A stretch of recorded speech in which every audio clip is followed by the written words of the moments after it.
What up, everyone? Welcome to the Smoking Tire Podcast. Today's episode is brought to you by CarParts.com. CarParts.com is the smarter way to shop for auto parts. Their fast, mobile-friendly experience makes it easy to shop for the parts you need when you need them. Just enter the year, make, and model of your vehicle. Start shopping and start saving. It's that simple. Our own Zach Clapman has bought many parts of CarParts.com. I did. I had a leaking power steering line. I needed some new taillights. I needed a cup holder. Or maybe you're Texas Dave and you destroyed our Crown Victoria and you broke all the wheel studs off of it doing a burnout. Whatever you need, they found it really quick. The vehicle selector works really well. It found compatible parts. They shipped well and they all fit nicely. It's really, really easy to use. CarParts.com stocks their own inventory, cutting out the middleman and passing the savings right on to you. So whether you've been in a collision, working on your project car, or need to catch up on maintenance, visit CarParts.com/thesmokingtire. Get 10% off $100 or more on select brands. Get the right parts right now at CarParts.com/thesmokingtire. The Smoking Tire Podcast is also brought to you today by Hellofresh. I love Hellofresh because you get fresh ingredients delivered right to your door with far less financial waste and food waste than if you went to the grocery store. Like, I like to cook, but what I don't like to do is waste my time digging around the internet for new recipes all the time. And I don't like cooking the same 5 or 6 things over and over. That gets boring. And when you would do a new recipe, sometimes you got to buy these really expensive spices and ingredients, and then you don't use all of them. The second half of the spice sits around for a year. It goes bad. You have to throw away extra produce or whatever. I hate that kind of waste. So HelloFresh gives you exactly the right amount of ingredients, spices, and sauces that you need to make delicious, fresh meals at home. Right now, they've got beef tenderloin and cheese fondue, miso sesame shrimp and bacon ramen. They've got fit and wholesome recipes. They've got satisfying, nutritious meals, and you get like a whole lot of new recipes every week to choose from, including low-calorie and carb-conscious options.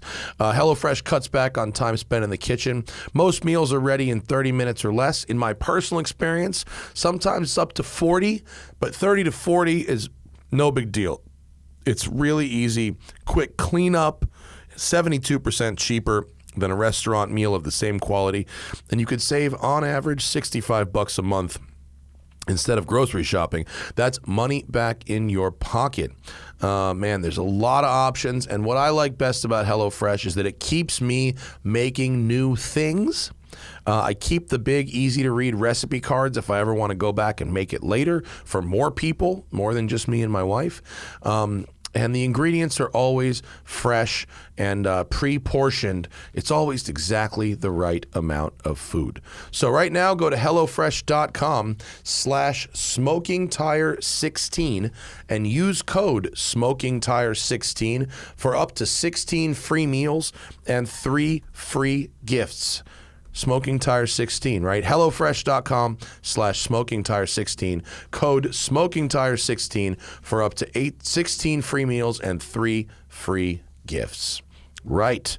And how about Squarespace? I rock Squarespace for both my businesses, for the Smoking Tire and for Westside Collector Car Storage.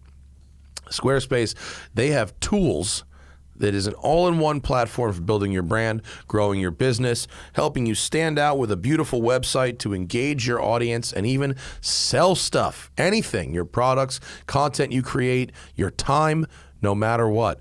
Whatever you're trying to build, right? Squarespace has the tools for it.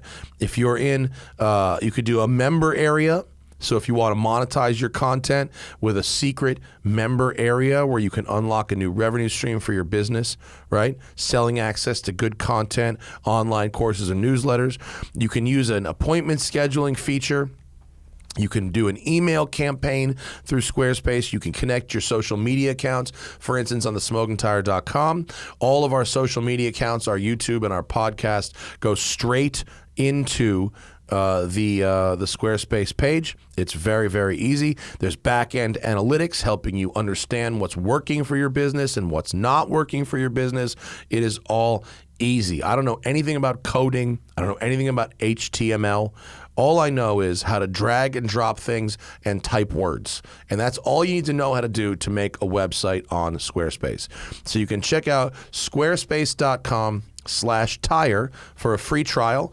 And when you're ready to launch your website, use offer code TIRE to save 10% off your first purchase of a website or domain. So go to squarespace.com/tire for a free trial. And when you're ready to launch, use offer code TIRE to save 10% off your first purchase of a website or domain. That's Squarespace, baby.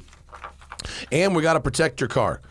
Everyone's got to protect their car with the Blackvue the Blackvue D750X 3-channel plus dash cam. Super high quality, high-end dash cam. It works especially well if you're a rideshare or taxi driver, or if you just want that extra layer of protection for your car. You've got to consider this camera. The Blackvue DR750X 3-channel plus is a dash cam with not one, not two, 3 cameras. 1, 2, 3, watching the front, rear, and interior of your vehicle at all times. It simultaneously records all 3 of those feeds together. The front and rear cameras are equipped with Sony Starvis sensors, and the interior camera can record even in full darkness thanks to infrared LEDs. The triple camera model also includes a GPS logger, built-in Wi-Fi, cloud connectivity, and built-in voltage monitoring for parking mode so it won't kill your battery. The dash cam comes with the free Blackvue app, allowing you to connect to your dash cam directly over the cloud, get impact notifications, download videos onto your phone, watch the live view, and more. Moreover, Blackvue's seamless pairing feature makes connecting to your dash cam super, super easy. The DR750X 3-channel comes with native parking mode, meaning you can hardwire your Blackvue and it will automatically activate parking mode to watch over your parked vehicle, all while monitoring the battery voltage and shutting down if necessary. Thanks to the video buffer, the few seconds leading to triggering events are also recorded so you never miss the important details. I have recommended these Blackvue cameras to quite a few people here at Westside Collector Car Storage. There's a Lamborghini that's got one downstairs right now, and it gives me the reassurance that these vehicles are fully protected. So go to blackvue.com/TST and use promo code TIRE to get 10% off any Blackvue dash cam. That's 10% off with code TIRE at blackvue.com. That's BLACKVUE.com/TST. Promo code TIRE, 10% off any Blackvue dash cam and free shipping for orders over $200. All right, on today's show, Bert Kreischer is in studio. Probably needs very little introduction.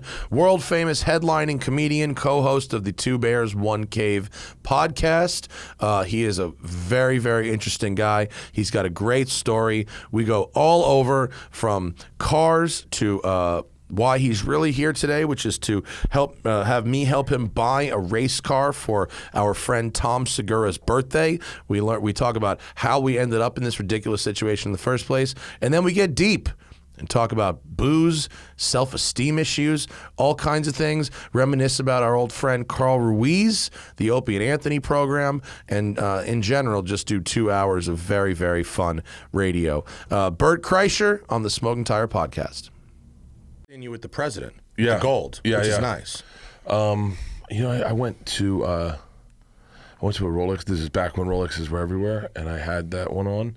And a woman goes, "Why are you wearing a woman's watch?" What? And I went, "Easy, bitch." My dad. I was like, "Go fuck yourself." That's whack. A Rolex store person said that to you? A Rolex store person, and I wish I knew where it was, but it was in a mall, and they had so much product. Yeah. That was my biggest regret after Secret Time. I didn't get a Rolex. I was going to get myself a Rolex after Secret Time as a present. So and my wife does it for herself. If anything big happens to her podcast gets sponsored, she buys herself a bracelet. Nice. And so it marks your successes. That's how I do it as well. Yeah. I got this for this tour. I've been wanting to get it. I wanted to get one on the road. The sub is fire. Yeah. And so, but I really regret not getting one after Secret Time because that's when you could have gotten one. It's, but at least you got it now. At least you're good. Yeah. It's weird, that market, isn't it? It doesn't make sense. Well, it's totally fake scarcity. They have control over it. It's the same shit with diamonds. Yeah, it's all the same fake, shit. It's all fake scarcity. We do exist now. This is real now. But, good. But it's a fuck, like, all the other companies can make them. All the other stores are full. Yeah. But Rolex doesn't need to grow. It's a private company. They're already fucking super rich. Yeah. They want to get rid of some of their stores. They have too many stores, and they want to cut some of them out. Boy, they're getting rid of the one in Mall of America. I'll tell you that. That place looks Does the like... Mall of America still exist? I mean, of course it does, great. but like, is it's it so great? Is it? It's so great. I was like, look, when you're a comic, you live on the road, and a great mall, a great strip mall, a great little chunk of any shopping is something to kill your Thursday. Because something to kill your afternoon. Yeah. And Mall of America, I think it's a mile loop. Yeah. So you walk all the tiers. It's kind of exercise. It's kind of exercise, and they've got some great stores. My dad used to run Foot Locker. That was his gig back in the day. Yeah, he used to run Foot Locker. And the Mall of America is so big that there are 16 Foot Lockers in it. There's not all Foot Lockers. Necessary. There's it's like lady Foot Locker, and kids Foot Locker. Then there's one that's just it's times 4. Yeah, it makes sense, you know. Crazy. I used to want to write a joke about I want to open a Lids Yankee Candle, like a mashup, the way they do that with KFC. Don't you think it would be great if KFC Taco Bell? It's a weird one. Wouldn't it be great if a restaurant opened in LA and they're like, yeah, we do KFC or we do Taco Bell, but we do it at a high end, like the Starbucks Reserve of Taco Bell. And they were like, this is if you're familiar with our Mexican pizza, this is it. It's just a little better. But it's made 100% in this building. Yeah, Nothing came from outside. It's all from right here. Taco Bell Reserve is an excellent idea. I have a problem with Taco Bell. Like, I have a problem with any place where I can pull up and give them $100 and go, just surprise me. Oh, dude. I did that. I bet they're happy to, aren't they? We were in Park City. We were doing a ski trip, and we were doing shows in Salt Lake City. Me, Ari Shaffir, Sean Patton, Mark Normand. I'm forgetting people. But anyway. That's okay. We get hammered one night. We're driving back, and there's a Del Taco. And I was like, is anyone hungry? And they're like, yeah. I told the cab driver, go just pull through the drive-thru.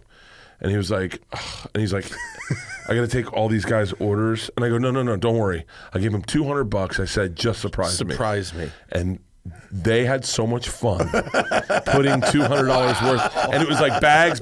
Like, are we good? What was like, the weight of your order? You think? All I know is that we ate Del Taco the entire fucking week. And then I said to my daughter, we were skiing in Park City recently, and I was driving by and I saw that Del Taco. I go, that's my Del Taco, and she goes, what? And I said, when we were here, like, I literally own a share of that place now. I go, when we were here, I was with my friends, and I gave him $200, and I said, surprise me. My oldest daughter Georgia just goes, oh, that is so you. It is. It's a good move. I like the razzle dazzle. That is a good move. Here's the problem with a guy like you and a guy like me, is real problem because you know the good things. Oh yeah, I would take you to a good place and make you spend $200 to say surprise me. Yeah, I would. I mean, I can see the problem with you and Tom. Yeah, because Tom, we're enablers, both of us. I mean, I'm a fucked up friend to have. I will cost you so much money. Oh. I'm about to. We got race cars pulled up. I'm about to cost you so much money. Let me tell you something. I'm on the road. I'm in Vegas. I'm having a good year touring. You know, we're back, and I talk. Are you doing like 285 dates like Tom is? Is your schedule fucked up like that? Mine's worse. He takes weeks off. Yeah, I don't take weeks off. He pulled up his schedule and went through it, and he was scrolling for like 15 minutes. Oh, he's booked out until his kids are in high school. Like, he's booked out far as fuck. So I'm on the road. This is what I love about Tommy is. I'm in Vegas, and I see a Rolex store, and we always stop to see what inventory they have. Yeah. And they don't pull anything out, and then at the last minute, the girl, she says, so what brings you here? And I said, I'm doing a show over at whatever, and the Virgin Hotel, and I wanted to get something as a treat for myself for this tour. She goes, okay, pull out the Submariner. And I went, oh, you got inventory? Oh. She's like, yeah. She's like, this is the watch you want. She puts it on me, and she goes, that's all I'm showing you. That's what you want. And I know that's what you want. And so I go, okay. So I try it. I don't know, something about being told what I can and can't have that kind of rubs me wrong. And I feel really guilty spending the money. I don't even know if it's good money or bad money. I don't know anything. If it's sticker price, it's good money. Yeah. I don't know what that is. So I text Tom, and I said, I wish I could read his reply. I'm going to paraphrase it. I text Tom. I text my wife. I go, I don't know. Should I get it? My wife says, get it. I'm like, okay. And then this was the deal still. He goes, you work harder than any comic I know. You have 2 podcasts. You tour constantly. You have a movie coming out. We have a movie where we're doing whatever. He's like, you're busting your ass to provide for your family. You deserve this. Sure. So I go back. I said, I'll take it. So I put it on. Next day I call Tommy and I go, what are you doing? He said, I'm at the Rolex store in Dallas. I said, what? He goes, I don't know, man. I sent you that letter. And then I was just like, I deserve one too. I saw what he bought. He came in here wearing it. I saw what he bought.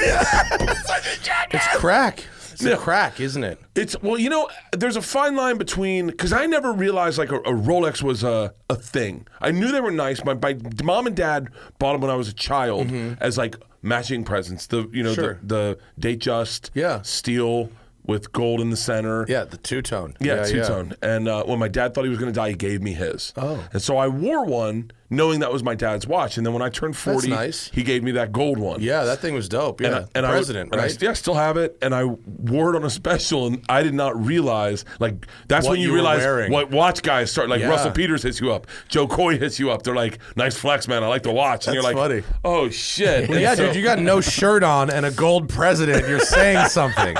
I mean, honestly, like, I noticed, I was like, damn, Bert is making a move right now. That's what's happening. I'm glad that there's a story there. Honestly, it's nice that your dad got that for you, and that it's a fucking story. That's cool. I appreciate that very much. Cars can be worse though. You got to keep a car somewhere like this. You got to insure you got to maintain it. It's a whole other thing. Watches, you could put 12 of them in a box this big. Cars are. You know what it is? It's getting online. Like, I mean, no one's going to understand this analogy, but like, it's the same with a watch, a dog, and a car are the 3 things that when I want one, I have as much fun looking for them as I do buying them. I almost regret buying them because then the fun of looking for them's off. Right. So here's what I need to hook you up with. Okay. I have a watch sponsor. And so basically I own this one, but I'm on a rotation of loaner watches just like the cars. And so every month I shop on their site, bobswatches.com/TST. They're right here in Orange County. Okay. It's a secondhand Rolex place. They're great. Lovely people. I shop on their site. I send the dude the link. I say, how about this one? It shows up in a box just like if I was a customer. I wear it for a month. I get that new watch tingle. Yeah. Couple fucking shots on the gram. Yeah. And then a month later, I swap it for a different one. And I get all of that fizz, none of the cash. That's a life hack. I can set you up with that. I would. I made McLaren show up at Tom's house. I can make a Rolex show up at yours like nothing. So my wife is hardcore redneck, right? Like hardcore redneck, meaning I have a joke in my special. She told my girl she lost her virginity at 14, and they were like, wow. And I was like, isn't that young? And she was like, shit, ain't nothing to do in my hometown but race, fight, and fuck. And so it's like, oh my God. So there's this thing that my wife. Lucky she didn't have a first marriage at 14, honestly. No shit. There's this thing about my wife that she loves speed. I mean, she said when her dad, who grew up around cars, grew up around muscle cars, building cars, her dad's a mechanic. Oh, cool. Building cars, top to bottom. She would go through the list of cars that he had growing up, and they were all cars that hauled ass on country roads. Yeah. And she would lose her stomach when he did that, and she'd fall to the ground. And in a weird way, that is a connection with when she gets sexual and she gets into it, there's a weird connection of that speed, that fucking, I've let go. Well, Tom shows up. That is interesting. Tom shows up in our McLaren, in his McLaren. Your McLaren. Someone's McLaren's McLaren. Yeah, man. Our McLaren's No, great. McLaren's McLaren. Yeah. He shows up and he's like, hey, come outside. So I come outside and I'm like, oh, cool. He's like, let's take a ride. And I was like, okay. So we go for a ride. And there's a real, I don't need to explain this to you, but for the average person, maybe not anyone listening to this. You cannot comprehend the pace of that car as a normal human. It goes. Yeah, like your boy downstairs when he was asking me, he's like, why is this thing so crazy? I'm like, you don't understand the difference between a regular car. I mean, it is insane. We pull back up to my house and he takes Leanne. Yeah. And Leanne's out front. Leanne's like, oh, what car is this? And he's like, it's a McLaren, hop in. And I go, Tom, really take her for a ride. Yeah. And he goes, okay. And he just punches it. Yeah. He gets back, she gets out, and she is, I mean, it's like he fucked her. And she is like pants around her ankles. She's like, oh, thanks, Tommy. I'm going inside and need a cigarette. And Tom looks at me and goes, I've never seen that side of your wife. And I go, yeah, that's why I married her. Yeah. And then he took my daughter, Georgia. My daughter, Georgia, was like, holy shit. I mean, Terrified or excited? loved it. I got, one time I got a Corvette from, I'm not the biggest car guy. Like, I'm not like, I don't know a lot about them, but I like I gather them. you appreciate it, but you haven't nerded out on it. I have not nerded out. Yeah. Like the things, my interest in cars are mostly like Cadillac convertibles, 72, 68, like that's around that cool. area. Yeah. I like, I was obsessed with like the 86 to 89 Wagoneer. Oh, yeah. Like I thought that was, Yeah. but they're all sentimental to me. Like Sure. things that I remember as a kid growing up. Well, I mean, you just described an enormous swath of car culture. Yeah. Getting older, getting some money, and buying the dopest version of the thing you wanted when you were in high school, or what your dad drove, or like literally, there's like 97 Integra Type R's right now. Remember them? Yeah, of course. They're like $75,000 right now. Really? Yeah, because people that are our age have money and want the mintest one they could find that they couldn't have when they were like in high school. That's like how that fucking market works. When I was 16, my dad took me. My dad was friends with this guy, Ernie Hereford, who had a Ford dealership. Mm-hmm. My dad took me to look at a car. He's like, you can get a car, but it's got to be. He represented Ernie Hereford, so we get a deal there. Yeah. Or it had to be like under 10 grand. Like Okay. there was no. Which was a lot of fucking It's money got to be back cheap then. or from this dude. Yeah. Yeah. So all the Mustangs were not the good color Mustangs. They were like, I remember going, who the fuck buys a yellow Mustang? And my dad goes, not everyone's a dickhead like you wants a red car, okay? And so we went to the Volkswagen dealership. The sexiest car I ever saw in my entire life. And it's based off that imprint of when you're pubescent and you want a car and you know what your life could be like if you got that car, was a fucking Scirocco. Oh yeah. Well, they're God cool as shit. Damn it, I love those Siroccos. Siroccos rule. Oh, please pull it up. Oh my God. What year are we talking about here? I'm 16, 70. It would be 80. Late 80s? 88. Yeah. The Scirocco was designed by a guy named Giorgetto Giugiaro. They Have still you ever make heard the of that Scirocco? name? In Europe. Yeah, they do. There's a new one in Europe.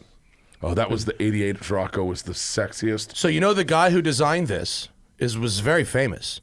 The guy who designed this, his name was Giorgetto Giugiaro, and he was like super, super heavy hitter designer of the 80s. He designed the DeLorean. Yeah. Designed the Lotus Esprit. He designed a bunch of really, really popular, boxy cars of that era. Super, super famous designer. Wow. And this style, I mean, can't you tell this? The same guy designed a DeLorean that designed that. I mean, you can can't. see Now it. that you say that, as soon as you said can see DeLorean, I it, went, right? wow, that gray one right there. So that car is, I think, is that Camisa's car? Jason's? I think that's our friend's car.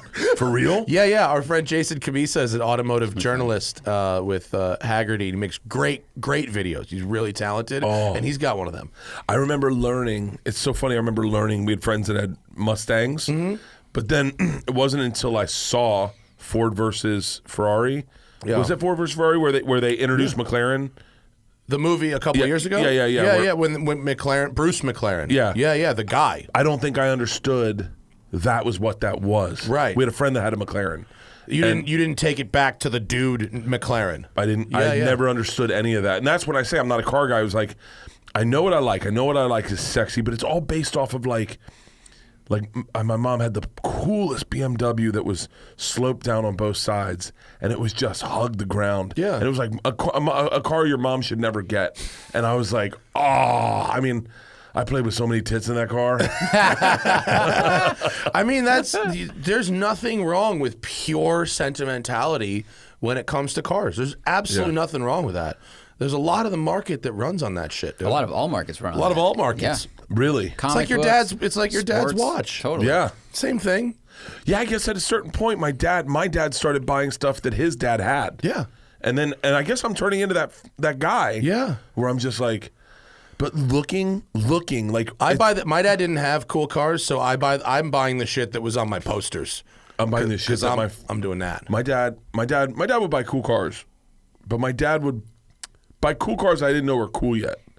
Like he had a old Lincoln. He got into Cadillacs really early. And I remember the big body Cadillacs, and I remember being like, these fucking suck. Now I look at those and I go, oh, I could totally rock one of those. Well, because the passage of time does a lot. When you age something mentally, it's like aging wine or aging cheese or whatever. It's removed from being compared to its contemporaries. The further you take it away, and all that's left is that raw emotion of the shape and the sound and the smell. And it doesn't matter that the fucking this handled better and this was faster and blah. It doesn't matter anymore. And that's what's great about vintage cars. Same thing with vintage watches. I mean, that's what's great about that kind of shit. I have an old Ferrari, the black one downstairs, that's like slower than a bunch of in 1986 the Corvette smoked that Ferrari in the quarter mile, and this other thing was better and blah blah blah, but like that was the car that was on the fucking wall. Yeah, they're all slow by today's standards, so what's the fucking difference? And that's how that kind of love. And the longer the time passes, the more you get to the distilled essence of the vibrations, the smells, the curves, the smells, and I can't explain enough how fun it is looking for cars. When I was doing Go Big Show, they did 4 classic cars for the judges. Go Big Show is my show on TBS, and they didn't do a classic car for me. And I was like, "What car would you have picked for me?" And the guy picked I forget the car, but it was like, he was like, there's one in Macon. And I looked at it, and I was like, that's a pretty badass car. I was like, what is it? And the guy was like, it's for sale. See what he's going to take for it. And then I was like, you know what? Fuck it. I'm going to drive home. I'm going to buy this car and drive home. Rogan immediately was like, that is the worst idea. That is the worst idea you've ever had. And I was like, what it was or no? I can find it. Why was he against it? Because he thought it might break down on the way, or? I'll show you the car. I'll actually show you the car. It's from my wife's dad. I see. I mean, you're talking about Cadillacs. You talked about Grand Wagoneer. I could see you in either of those. This is the car. I think. What do you got? Let's see what it is. Oh, this is like a. It looks like an Impala.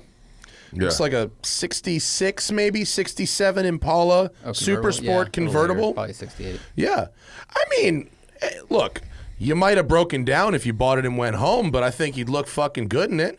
And if you had one and drove and rolled around LA in it, it wouldn't be the worst idea. No, it's just nice. And that's what I thought. I was like, there's far dumber shit than that. It got pretty dumb. It got pretty dumb. Because here's what I was going to do. You ready for this? I was going to buy it. Then I was going to drive to Red Rocks, where I was doing Red Rocks. And I was got to be a fucking gig. Like the Red Rocks? The Red Rocks. Like where I saw Dave Matthews in the 90s Red Rocks? The Red Rocks. That's fucking so sick. That's so I'm doing the Greek May 5th, Cinco de Mayo. God. Oh, please come. How fucking... Please come. Please come. I would love to. Please come. How sick is it to do these fucking theaters that are like legendary theaters? They have like a fucking presence? Yeah. That's so sick. We spent the day at the Greek today shooting promos for the show, absolutely love to come. 100% I'm in. Done. Love to. Thank you. Right now, just so you know, my short list of people going are you and Aaron Rodgers. That's it. Oh, great. Do I have to wear a mask? Nope. We're inoculated. Awesome. And he's single, baby. So, oh, yeah, I saw that. So, but no.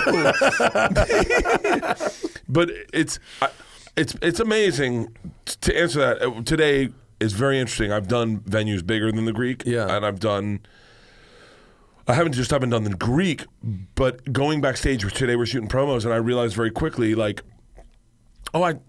this is what I do for a living. Yeah. And I sat and I looked at the stage. I looked at the places I sat for different shows that I'd been to, and I was like, it was cool. So much That's bigger. Pretty cool. It's like one time I didn't have sex with her, but I hooked up with this chick that was on a TV show, and I remember seeing her on the TV show at my house before I was in the business, and I was like, I was just out of college, and I was like, that girl's beautiful. I can't imagine the guy who gets to have sex with her. And then I ended up going to a Dodgers game with her, and she sucked my dick, and I was like, oh, it's not what it. And you were like, wow, the Beatles played here also. It turns out that she's a human. She put her. It was the worst blowjob. Oh no! She wanted to get her hair on her face, so she grabbed my hat and turned it around backwards. So this So is you're getting blown by Fred Durst. Oh wow! Zach's quick. I did it all for the nookie. Oh my god! But yeah, the Greek was the Greeks. I'm excited for the Greek. Red Rocks was insane. The best part of Red Rocks is and you know, I pull from all my friends. I'm really lucky to be surrounded by so many amazing comics who have been through this run first. Mm-hmm. Rogan was the first person to tell me, you got to travel with your friends. You got to bring your friends on the road because this needs to be enjoyable for you, and that was a game changer. Tom was the first person to say, hey man, treat yourself on these shows. Like, bring a friend who normally doesn't do stand-up that you grew up with. Dude, Tom fucking flew me and my wife to Seattle, and we had the most delightful weekend. Yes. It was great. And every fucking thing that he came back and talked to you about, he's like, we did this, and we did... 100% of those were my wife's ideas, by the way. She was like, the Starbucks Reserve, the Pinball Museum, Yes. we talked about it on the podcast. The hip-hop thing. I Yeah. remember, I listened to it. And because you guys said some very nice things about me. But Hannah was like, every one of those things that Tom said that we did was mine. But he's the one that said, you got to do this. So when I did Red Rocks, I said, we have a group of friends called the Campers that are all like...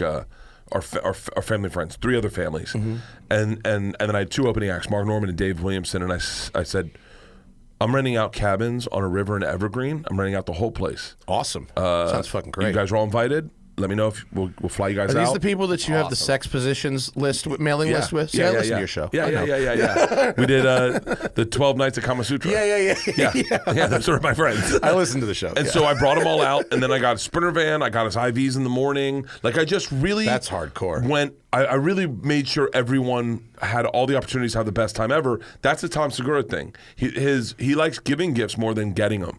And...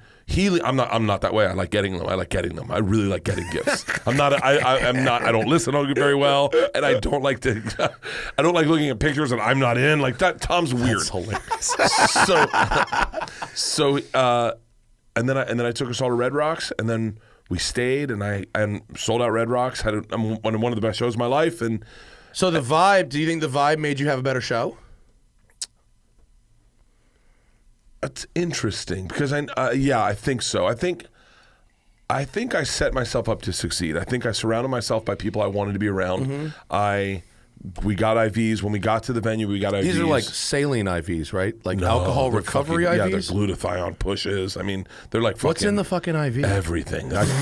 No, like really. I said throw the kitchen sink at it. Like, what is supposed to happen after you get the IV? You feel amazing. Are these drugs? Yeah, no, they're just vitamins, vitamin B, vitamin C, vitamin D. Is this like what you get in Vegas as like a hangover recovery deal? Okay, all right, yeah. And so that way you can party that night and not feel attacks. Is it end your hangover like that? Yeah, you feel amazing. You feel amazing. You taste it, but it's amazing.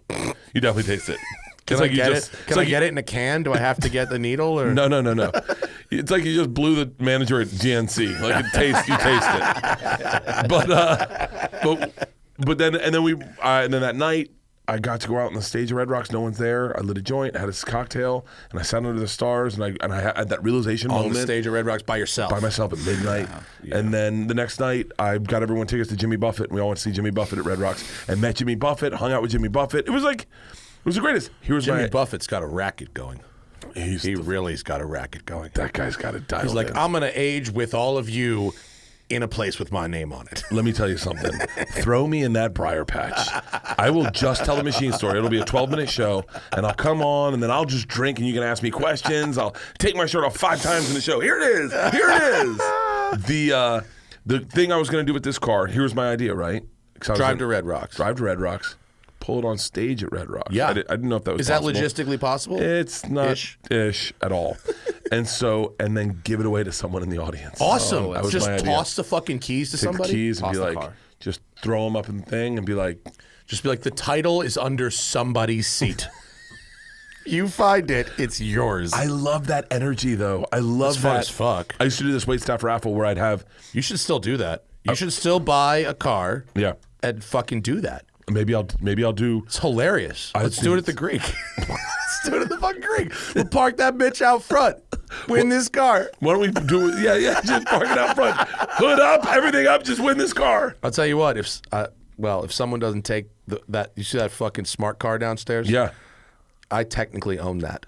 Really? Yeah, because the only deadbeat I had in this whole fucking place owns that shit box and didn't fucking pay me, and I put a lien on it, and I own it now. Really? Yeah, and and I was gonna auction it off, but then my wife and I are building a house, and the guy who is doing our countertops is like, I want that. And he's serious. He's not fucking around. He wants it. And I go, I will trade you for the countertops. It's a good trade. But if he doesn't take it, I will fucking... We should do that. We'll do that at the Greek. It'll be hilarious. Titles under the seat, Aaron baby. Rodgers drives it out on stage. Rodgers drives it. Right now, Aaron Rodgers is listening to us going, how am I getting looped into this? Fuck, man. Oh, my God. But that's a good idea, though. Well, I have a... I'm a pretty good comic. I think I'm a pretty good comic. I know I appreciate the modesty. You're a pretty fucking good comic. I'm a pretty good comic, but I really have a marketer's brain. Oh no shit. Two Bears One Cave is 100% a marketing meeting with you just throwing ideas at the wall. Dude, Two Bear Sports Management was an idea. I mean, for anyone that doesn't know, it was an idea I pitched maybe 14 months ago, and then fucking Barstool Sports starts Barstool Sports Management, and Tom hits me up. He's like, I can't believe we didn't fucking follow through. Well, Two Bears Racing. That's why when I said to Tom, because for everyone, I'm sure everyone knows already, because I'm sure you listen to Tom on the podcast, but Tom and I do exceedingly better birthday presents for each other each year. Right. It's escalating. It's escalating, and you bought him the jet skis, right? I bought him a jet ski. I bought him a jet ski for. Well, so he bought me a. It was a shit birthday. It was a quarantine birthday, and it was like oh, fucking whatever. And he brings. Well, I don't even think it was quarantine yet. But here, let me murder some of this. I was gonna say you don't have to show off, but you got to keep up. I'm keeping up. So Leanne gets me a fucking generator for my birthday. A generator? Well, it actually timed out pretty nice with the pandemic. Uh-huh. But when you get a generator for your birthday, you're like, oh, cool. I can't Will really it run use your whole house, or is it a portable generator? Portable generator, okay, like for camping. Yeah. Okay. And my wife's dad's a redneck, so he's like, hey, boy, I want a generator, and then the girls. Is that made in Japan? The girls got me an owl for the day. That's interesting. Was that cool? My daughter, yeah. I like the difference between the generator is the most useful thing in a pandemic, and the owl is the owl is not particularly. The owl was like they brought it into my. I like owls. Yeah. Owls are like my spirit animal. I love owls. Oh, okay. So they got me an owl, and they put the owl in my man cave, and I just drank with an owl in the rafters. Really? Yeah, and it was cool as shit. It came down on my desk, and I was like looking at it. Was it? I mean, as friendly as a wild bird could be? It was very friendly. It was friendly? It was very friendly. How interesting. It was a really cool. And then we had friends over. And, okay. But then I get a call from Tommy, and he goes, hey, don't go outside your man cave. And I was like, what's going on? He goes, my present showed up. And I was like, present? Like, we don't get each other presents. Okay. And then Georgia comes running in, and Georgia's like, have you seen what Tom got you? And I was like, no. And Isla's like, Dad, don't stay here. Stay here. Mom's bringing it in. Comes in, and it is an electric bike. It is about, cool. It's about $3,000. Yeah. But it goes like 40 miles an hour. Oh, cool, yeah. And it's super fun. My wife won't let me have a motorcycle, but this thing... Who makes it? Do you know? Do you remember? I don't fucking know. Okay. And so I get it, I get on it, and I fucking fly through the neighborhood. Yeah. And it is reminiscent of being on a motorcycle. Mm-hmm. The freedom, the way you take in scenic views. Yeah. No helmet. I'm flying down Ventura. Like I'm being totally responsible. I'm in flip flops. I'm half drunk. Yeah. And I'm. You've got an owl on your shoulder. I'm taking it off road. I'm like going through. This is the best thing parks. about electric bikes. Yeah. You could be a bicycle. You could be a motorcycle. You could be a pedestrian. You could be fucking anything. It was the greatest thing ever. And so I got done, and I couldn't stop talking about Tom's present to me. People would come over. I go, have you seen what Tom got me? And then we talked about it. E-bikes are the shit. They're dope. I've got a really fast one too, and I love the fuck out of it. Oh, they're so much fucking Yeah. fun. Yeah, they're super fun. And so I said, We gotta one up this now. I said, well, our theory was gay men must give the best presents. So we're like, because you know the person. And then gay men started writing into the show, and they're like, okay, my boyfriend got me Subway Series tickets for one at Shea Stadium and one at Yankee Stadium. Then he took me to a steak dinner at Charlie Palmer. They were. So you're right. Your we theory were totally was right. Yeah. So I said, they all can right. also share clothes sometimes. Yeah. Like if Tom and I Double were your gay, wardrobe, yeah. all I'd have to do is lose a little weight, and then we could wear each other's clothes.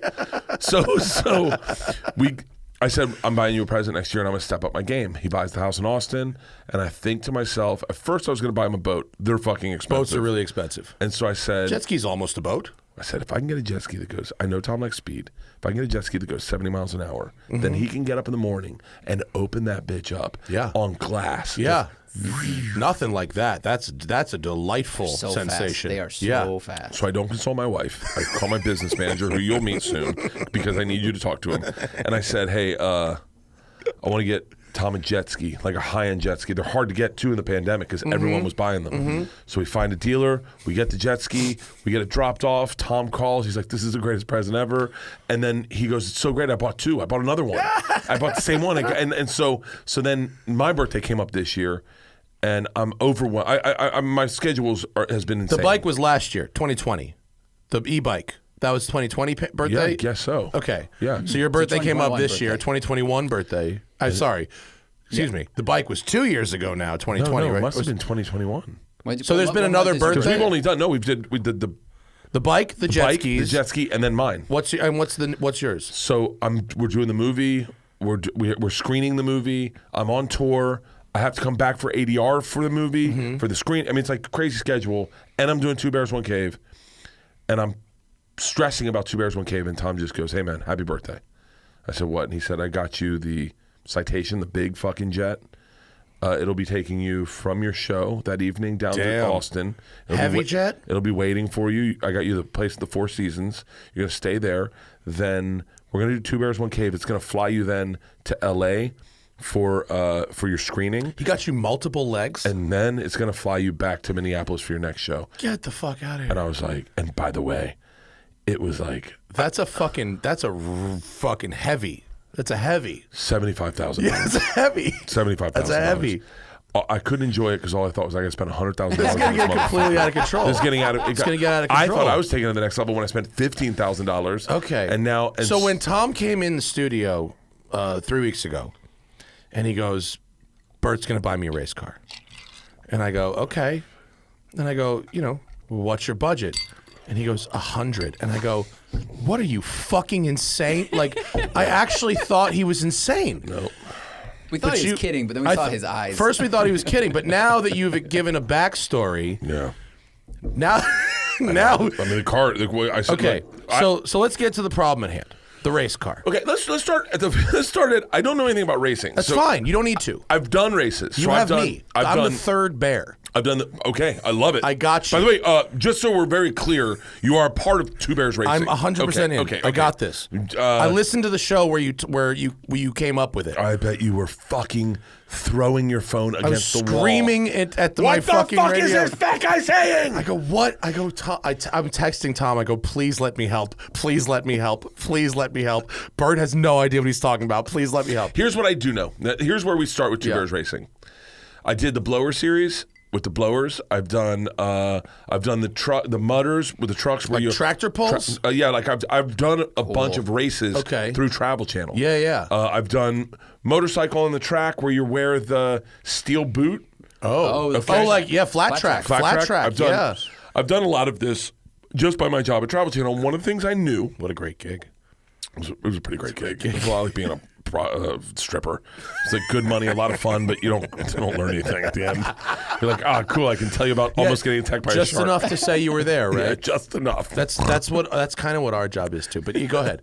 So one of the things I knew is that going to these hometown racetracks was fun as fucking shit. Right. It was so much fun. And these guys, passion begets passion. That's a big Travel Channel, old school Travel Channel saying, is if you talk to someone who's passionate, you actually don't need to say a word. You can listen, and then you can learn a lot. Yeah, just tee them up. Just tee them up. Hey, man, tell me about plum crazy, your truck. And the guy's like, let me tell you something, boy.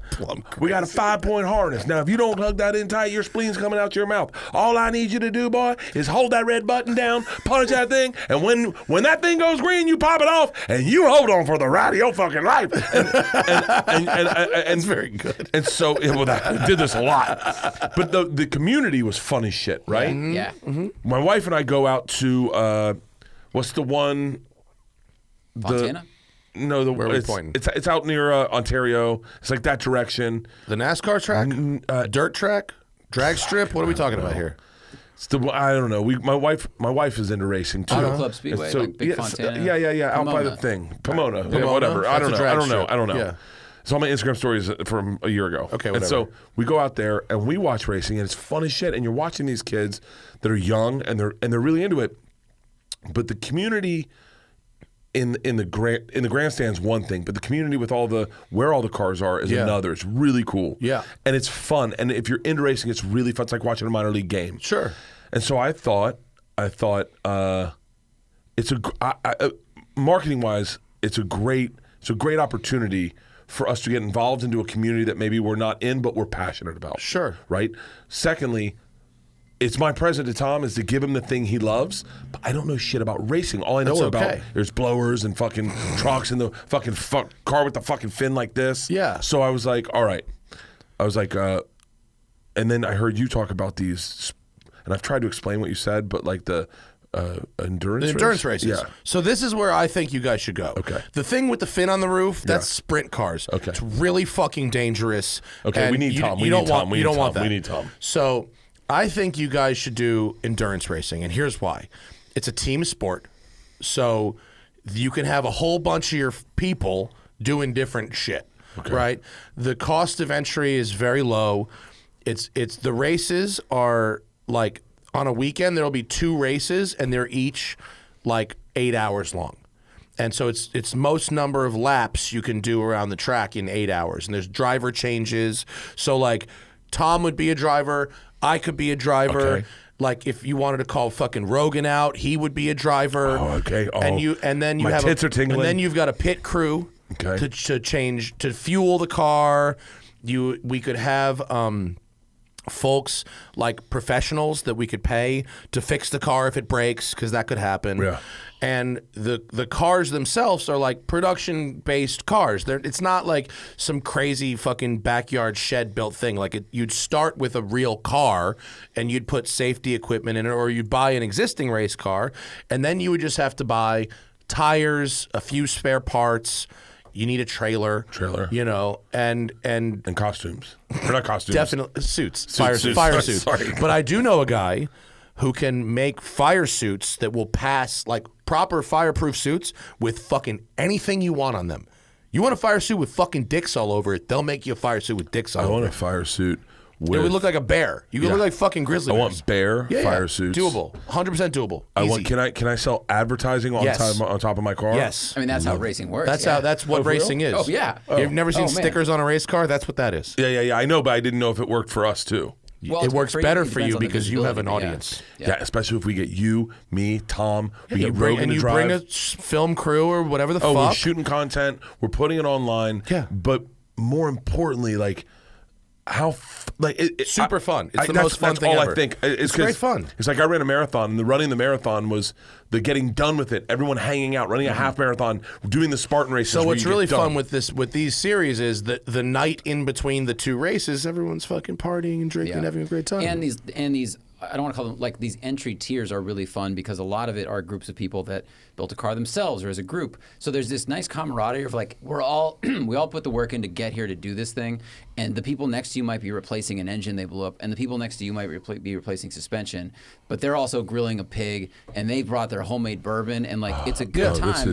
People bring out their homemade moonshine and shit. Oh, we do an outdoor show. I mean, totally. This is wow. Yeah. I bet you if you guys each did a 10-minute set on the in-between night, I mean, it would be the biggest thing that's ever happened to one of these places. I'm already on it. So these are all over the country. We do Two Bears Racing Patreon, where we release a Patreon episode and we that night and we do a live show. We do a little stand up and then we sit down and we talk about the race that day. 100% doable. Very doable. 100%. And by the way, now here's my problem. It's got to be like a business. It's got to be like a company. So here's your expenses for your company. Okay. You need a car. 50, Car's a big 50 grand. one. Maybe not even. Okay, all right. I And like that. and you want.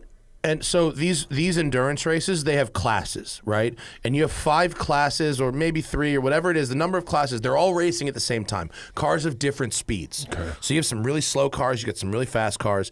You probably want to be somewhere in the middle. You don't want the slowest car, it's not that fun. You don't want the fastest car because you're racing against really serious people. Yeah. You probably want a middle class car, right? And then you need people to fix it if it breaks. Team. Because you're not doing it. I'm not fucking doing it. Tom's not doing it. Yeah, I'm not. So, but that's okay. You can pay people for that. Okay. We need a trailer to take the car on. All right. We need a tow vehicle, which Joe's you don't got a have truck, to right? buy. Joe's got a truck. I'm sure he'll let us. You borrow know his the truck. McLarens?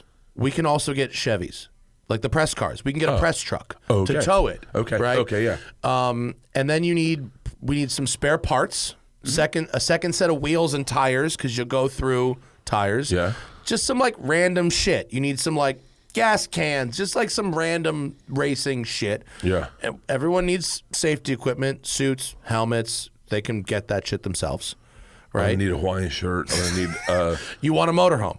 You need a motorhome because We you need do? a home. You need a home really do. base. my tour bus. Fucking Perfect. ace. Done. Perfect, done. We need a grill. Done. We need meat. Done. We need alcohol. Oh my God. This is not hard. Now you're talking my business. And we need comms. So, like, you would need some kind of a radio radios. system so that whoever's in the pits can talk to the person driving the But car. that's also really fun for content because you can record that. I went up and did like crew for my buddy, but I can't wrench, so I talked to him at 3 a.m. while he was driving to like keep him awake. You guys could talk to Some each of the other races are and fuck actually with each 24 other. hours. Yeah. So a lot of the series for a weekend will do two races, 8 hours, 9 hours a day. Some of the races are a full 24 hours. They race through the night. wow. We've done those races. They're intense. Yeah. We need a cardiologist. You need the IV people. I need the for IV sure. people. We need just little key bumps of So, cocaine. but there's no drug testing.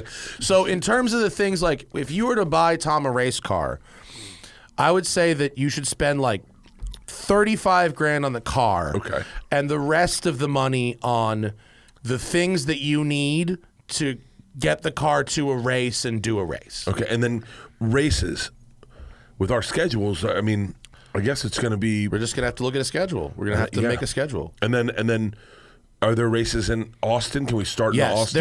there are races all over. I haven't looked at the schedule yet, but there's like 3 or so the cars I sent you, and Zach can pull them up. I sent you a BMW E46 race car, Yeah. and I like this one. This one is local here. It's in LA. It's in Okay. Santa Monica.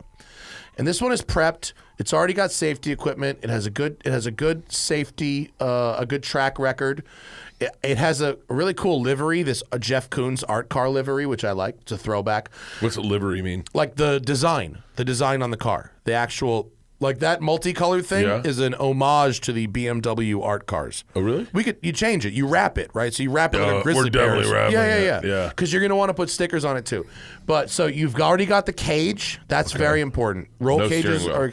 it's removable. Okay, good. I was like, we're gonna need a steering wheel, guys. It's a quick release. Yeah. So you probably want to buy an already built race car Yep. instead of building one Yes. yourself. Okay.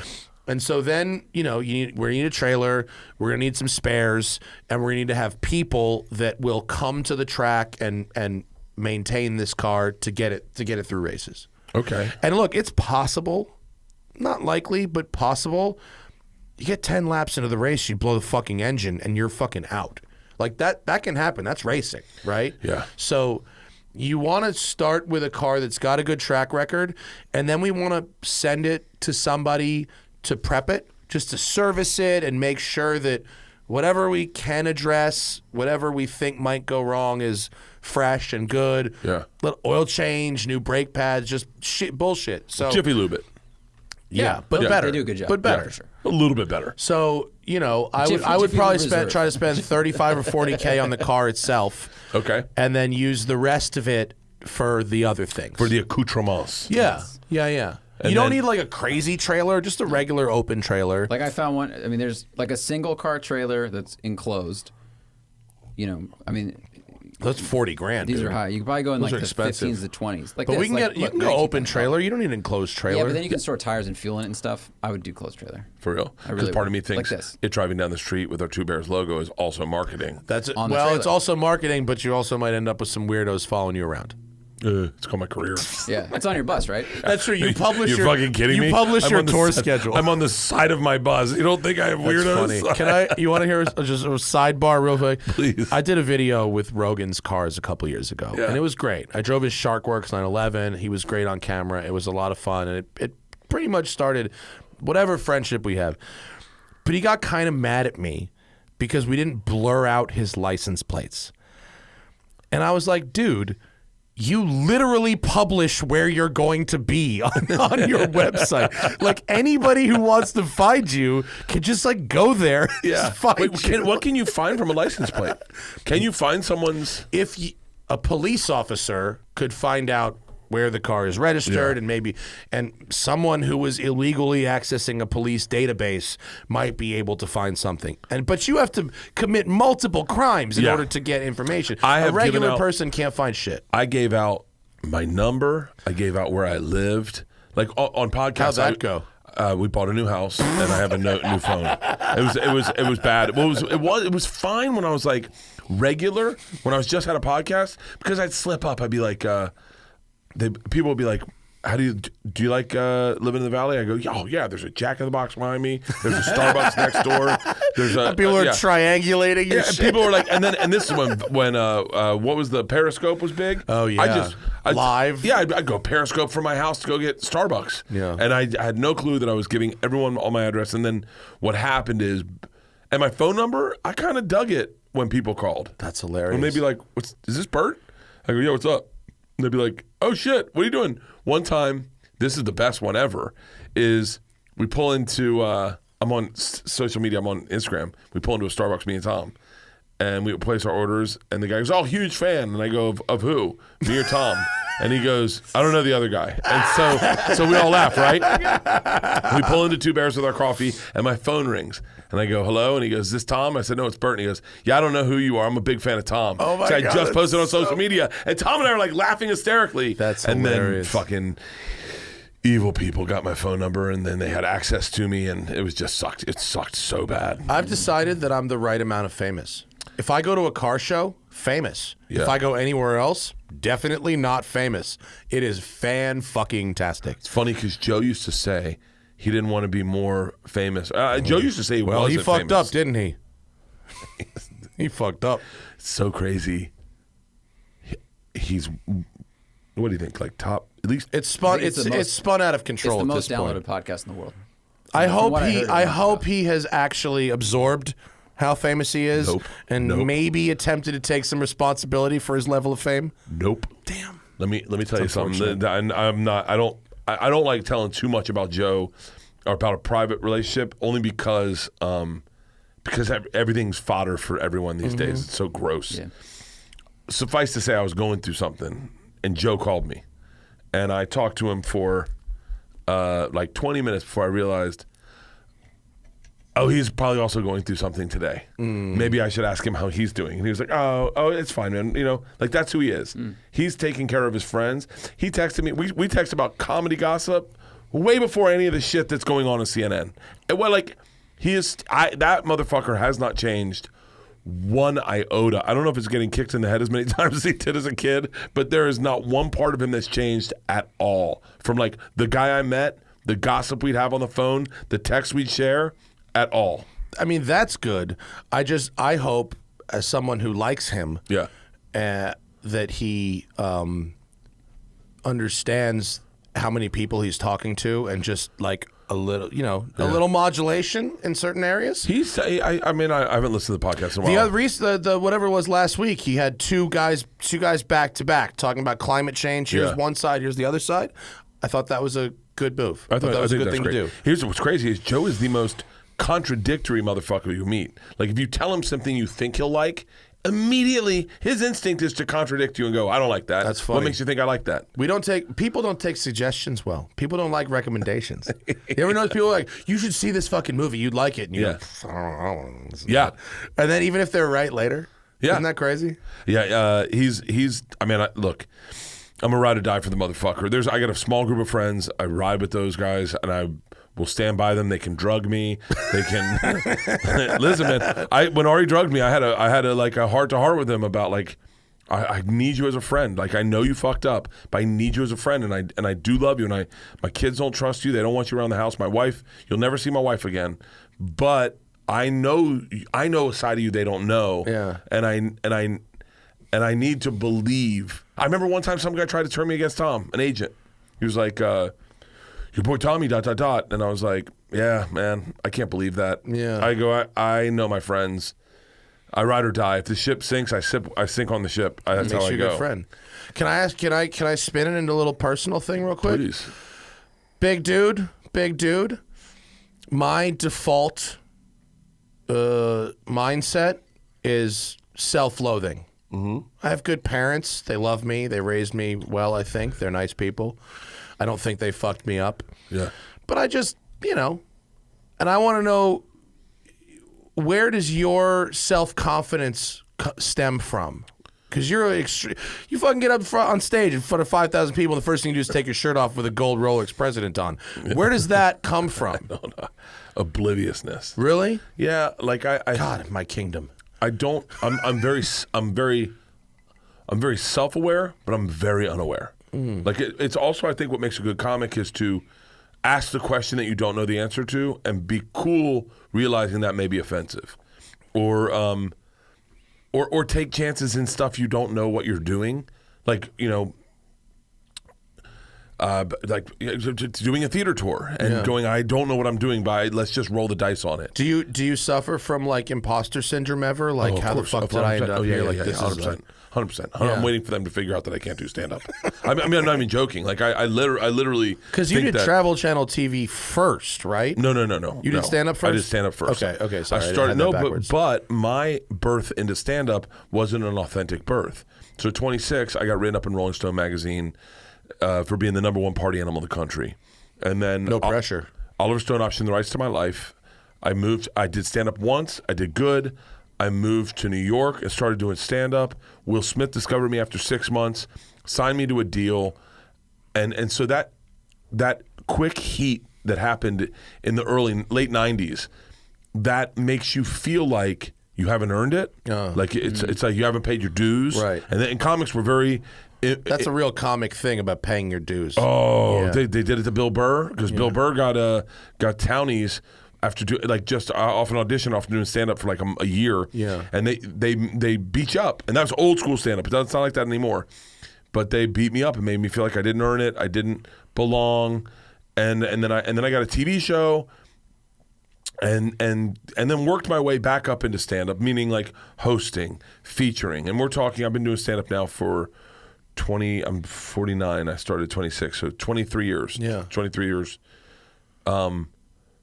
But I didn't earn it like Tom. So like Tom was just some kid, not an article behind him. Oliver Stone didn't option the rights to his life. There wasn't a story that could follow him. He was just some guy that was like, I think I'm funny. I'm going to try this. And so I'm always envious of those guys. Mm-hmm. And so when my imposter syndrome kicks in, I'm always waiting for the moment where someone goes, yeah, you got gifted this career. Like you were a party animal in college and they wrote you up in Rolling Stone magazine. Yeah.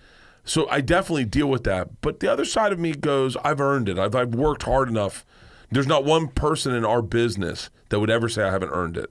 Sure. Even Patrice O'Neill. You're a busy guy. Yeah. God, I miss Patrice. What a fucking drop. I miss Patrice so much. Type in is the best tweet I've ever had in my entire life.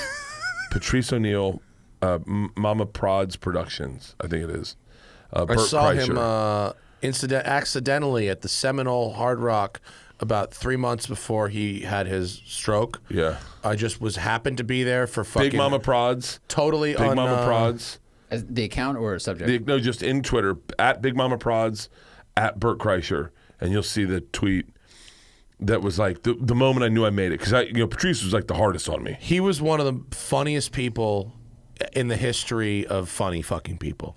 I still listen to Elephant in the Room once a month, maybe. Cry laughing. The company, the corporation, that whole fucking, I mean, it's unreal how good. And when he was on O&A, because I was a big O&A. I was a huge O&A fan. I was a huge O&A fan. Huge O&A fan. O&A is what turned, like, I used to, like, I talk about self-loathing, but I obviously am a bit of a broadcaster now. Yeah. I would have never been able to do this until I listened to O&A and Jimmy Norton and being like, you can talk like that about yourself on the radio and say horrible things, and that can be a fucking career. Like, that like changed the game for me so hard.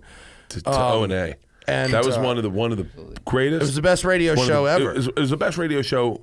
I mean, I put Ron and Fez up there with it. Ron and Fez also, 100%. Yeah, but no disrespect O&A, to Ron and Fez. I got to take a sip of that. That changed the game for me so fucking hard. I remember where I was when I discovered O&A.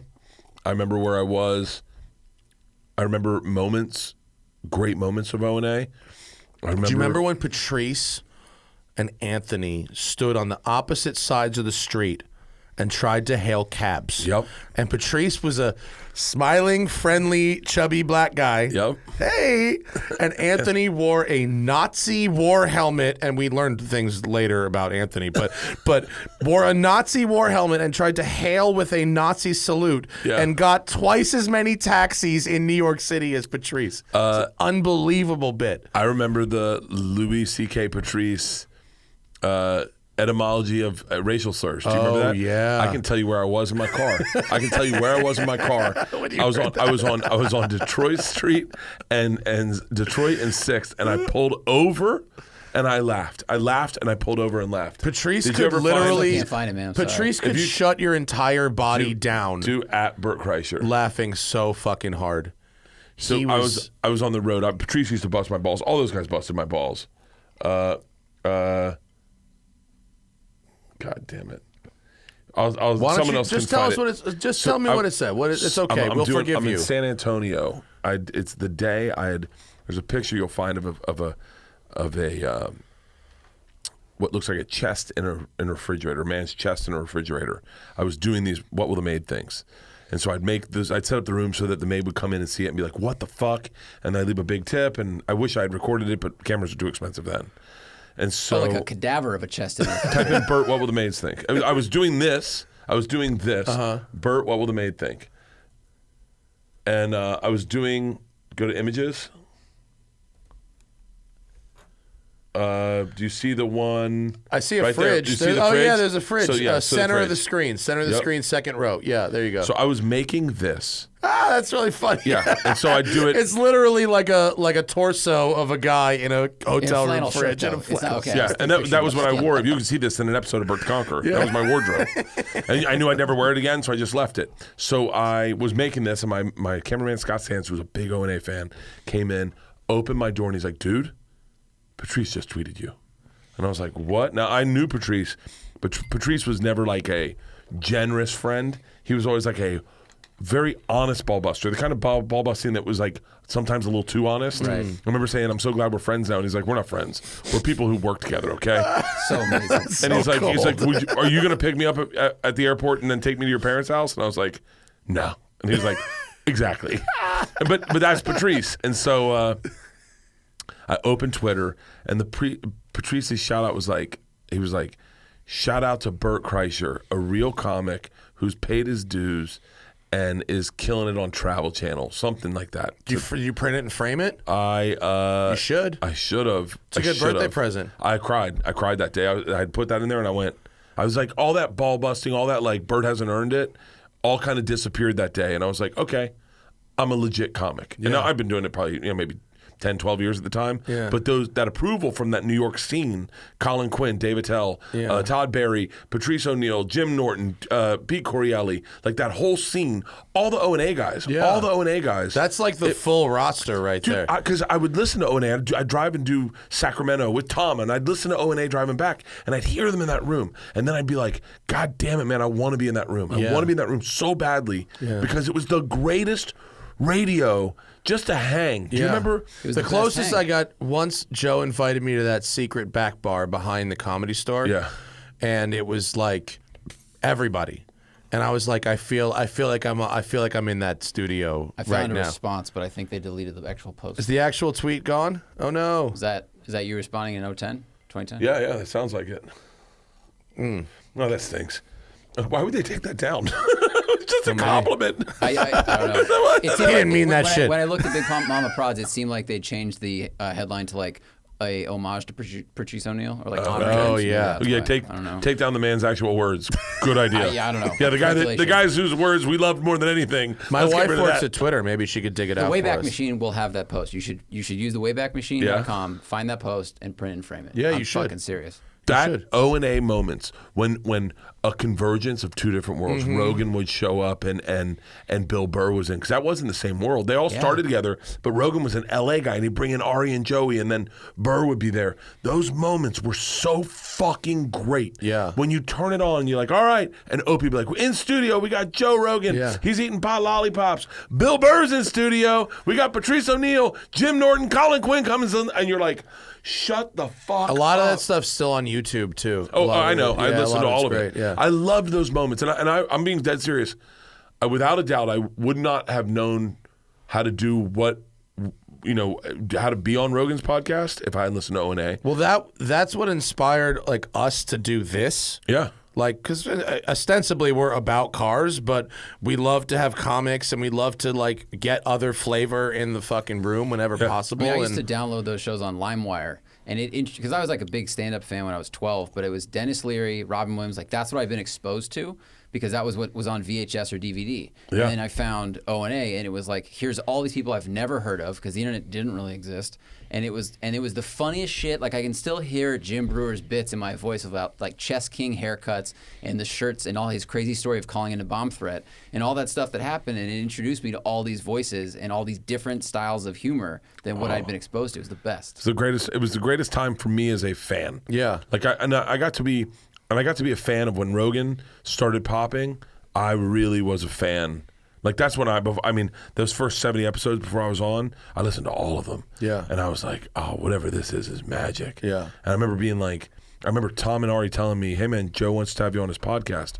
My heart sank. I was like, because I was a fan of Joe. I've been a fan of Joe's forever. Joe knows all of this. I met Joe in the worst way possible. I was like, I knocked on his door and he answered the door and I was like, I'm going to need to see your deprivation tank, get high, see your dogs, play some pool, and then we can podcast. And he was like, okay, all right. But that's when I found you was through Rogan. Yeah, that bump was real. That bump was very real. Oh, the Rogan bump's a The Rogan bump big was deal. very real. Yeah. Yeah, it was very real. But it was cool to find you and go and not even being a car guy, but to see your YouTube page and just getting lost in that. Because I think at the time I was looking to buy a new car. If I can reach someone who doesn't care that much about cars, I must be doing okay. Well, no, it's that you're passionate. It's like, look, I don't even know. Oh, you brought that up earlier. Like, Yeah. If someone is passionate enough about a topic, you can get pretty lost in the weeds. I don't know shit about robots, but fucking Lex Friedman's got me into robots. I get into people. I'm not look at my body, and I follow You're all about Rogan's. David Coggins. Dude, I fucking love who's gonna carry the votes? That motherfucker. But to answer your question, I think a lot of my confidence comes from alcohol. Anyway, no. I was wondering when the callback was going to happen. No, I don't. You know, Do you want ice sex? I didn't realize I was fat until Tom pointed it out. When you was started one the of the funniest coming out things. as fat bit, I really appreciated that, because like on a personal level, and my fans our listeners have heard about this a bunch. I was a very, very heavy weed smoker for a very long time. Yeah. During pandemic, we got a weed sponsorship. Ooh. So I was getting a QP a month for myself, and I was going through it. Really? Yes, I was smoking a QP a month by myself. How were you smoking it? Bongs. Okay. I wasn't even rolling 3-gram L's. Yeah. I wasn't doing Dutchy Gottis. I was smoking a quarter pound a month, one bong at a time. So think about the volume. It was heavy. And I was also really having a lot of caffeine. And so what happened was I was having panic attacks. Oh, yeah. Straight up, I've been there. Real panic attacks. So August of last year, I stopped smoking weed. And I haven't smoked weed since. And Great. No, I don't need a fucking medal or anything. Fine. Great. But what happened was I started drinking more. And I put on like 15 pounds instantly. Oh, yeah. And I traded panic attacks for just straight up depression. Because I'm on camera a lot. It's an even trade. It's a fucking even trade. It's a terrible trade. And I'm on camera. I'm looking at myself on camera. And it's not even just on camera. It's these wide angle GoPros as I drive cars crunched up in a fucking sports car in the least complimentary position possible, or at this 90-degree fucking right gut cam angle. And it just fucking makes me hate myself so much. And I see victory or failure or good mood or bad mood as I feel fat or I feel skinny. Low. So I couldn't hang out with my dad. I mean, if we're going to go real secret time, I mean, I have no problem sharing stuff like this. Let's go. But, like, it affected my relationship with the store and with Rogan because What is it? my weight, Your weight, my dude? body, because I know Joe's gonna hear this and call me and be like, hey No, man, he doesn't listen to whatever, this. yeah, but if I was gaining weight, because I want to be shirtless on stage. If I was gaining weight, I would not go. I would feel like going to the store was the same thing as Thanksgiving. So my dad has been always very critical of my weight. Despite the fact that I perform shirtless, I feel confident. I enjoy myself shirtless. I'm unaware of what I look like shirtless. I feel like I look good. Yeah. But my dad. And you're obviously confident enough to fucking to make this a centerpiece of your act. But those ones that matter, right? Like my dad, and it's not even like. It's not even the big thing. It's the small thing. It's like sit down and he's like, you know what, we're gonna eat healthy this week, and you're like, oh fuck, he knows I'm really bloated, and he's like, you know what, no booze, let's do no booze this weekend. He's like, if we do booze, we're gonna drink vodka, and like it's almost like he's trying to get in front of the train. Passive aggressive almost. Very passive aggressive, right? And with Rogan and the store, it would be, Rogan is not a ball buster about your weight. Like, he's not going to make fun of you, but he'll be like, are you worried about your knees? Like, and then you're like, motherfucker. Like, well, I hate to tell you, but that's passive aggressive also. But it's Joe's like, Joe and my dad are very similar dudes where they're not, Joe's not going to make you look fat as shit, which is what Tom would say, which is what Joe's just like this really caring dude who's like, how much you running these days? And I'm like, I run 5 miles every day. I'm worried about your knees. We should take, But when people put on the facade of caring, not a facade, and because they probably do care. Yeah. It's not like I don't fucking know. It's not like I don't look in the mirror and go, that's what you look like right now. Like, I fucking know. I think they want to help, but they don't. You can't know. Oh, I don't. You can't help it. You So can't help it. So You can't help. No, I don't. I don't step into that fire. No. I'm saying this as a parent, right? So this is what I talk about with my shrink. by the way, self-parenting. I'm going into therapy stuff right now. Mm-hmm. I'm gonna think of the right way to say this, and because I want to make sure that everyone's protected. I fucking don't. So like my therapist says that that if I was a parent talking to myself, and if I had a child that was saying what I am saying about myself, I would not I would not endorse that behavior at all. Here's That's a what my perfect example. therapist says to me. This is what I'm trying to say. If sometimes with those people that care, it's like as a parent, if my daughter has a tail, right? Say she has a tail. And I A literal tail? A literal tail. And I say to my wife as a parent, what the fuck's up with her tail? And she goes, I don't know, don't bring it up. She's really emotional about it. She doesn't want her tail, but it just started growing. And then as a parent, you should bite your tongue and let them come to you about their tail and say, hey, I'm uncomfortable with my tail. Can you guys help me get rid of my tail? You can't be the parent that's like, hey, I was thinking about that tail. If I started getting dresses, because then that builds into their thing they're already fucked up about, and then it makes them more fucked up about it. It makes them more self-conscious because is it this noticeable? Is this tail this big? Is it so everyone's looking at my fucking tail when they talk to me, and then you're like, God damn it. So I have 2 daughters, and so I was very cognizant very early about weight loss, right? Never talk about weight with them. Never talk about weight ever, because I know that fucks up the way they eat. Yeah. And then I can't imagine having a kid that doesn't enjoy eating because they've got bulimia or something.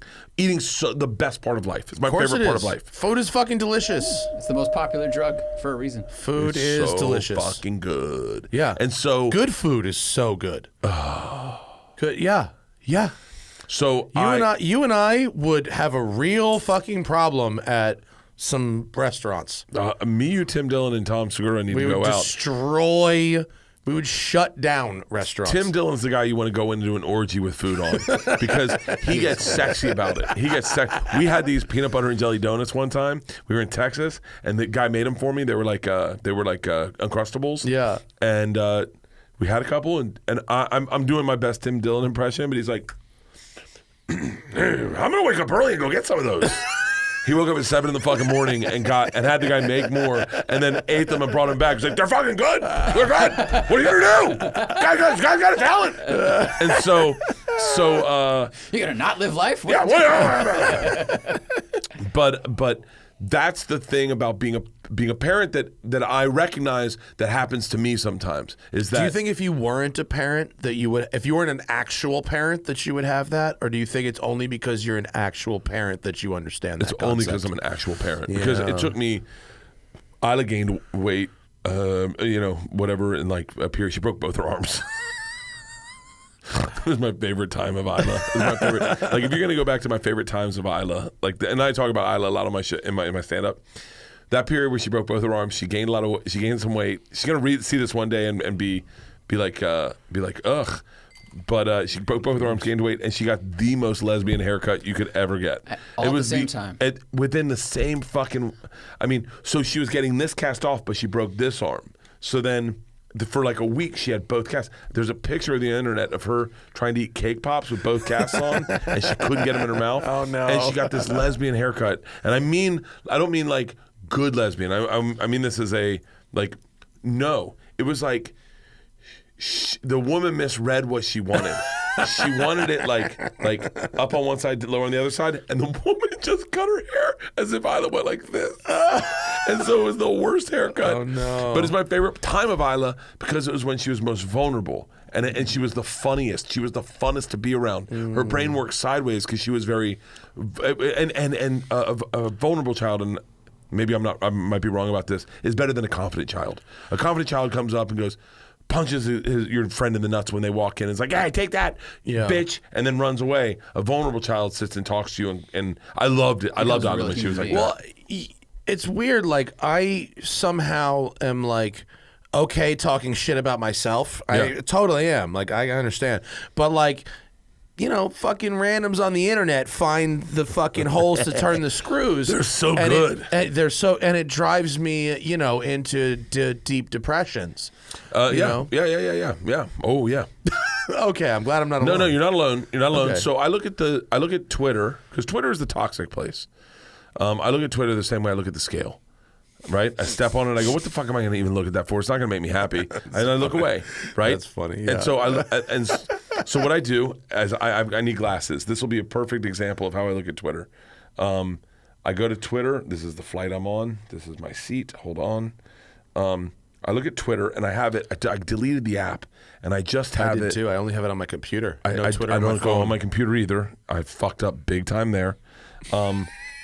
I just look on my phone because it's so small I can't see it. Oh, it's tiny. Yeah, it's tiny. Oh, so, you've got like micro font Twitter. So I go, Microfilm. You've got to really study that shit. right now it says, I don't get pull and deal with these. Right. Oh, why doesn't someone get Bert Putin to deal with these Russians? Oh, And yeah. go, okay, I'm done. Now I'm done. I saw a good comment. I don't need to know anything more. Because it really does. I go, I'm in a perfectly good mood. Why would I let someone fuck up my life? Who, by the way, isn't in a great mood. They're not in a great mood. I understand totally. So is it literally just you have drawn the line at your self-control of like, I'm just not going to look at that. Now we're going a little deep. So maybe I've talked about this on Two Bears, but I don't know.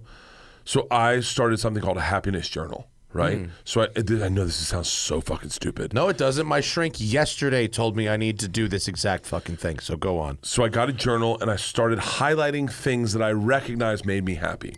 This is the perfect example I can use. So I'm 2 weeks into this happiness journal, and I recognize, like, I'm writing down things that go, and when I'm done with that, I feel like I'm in a good mood. One of the things is hanging out with my kids, right? Another one is I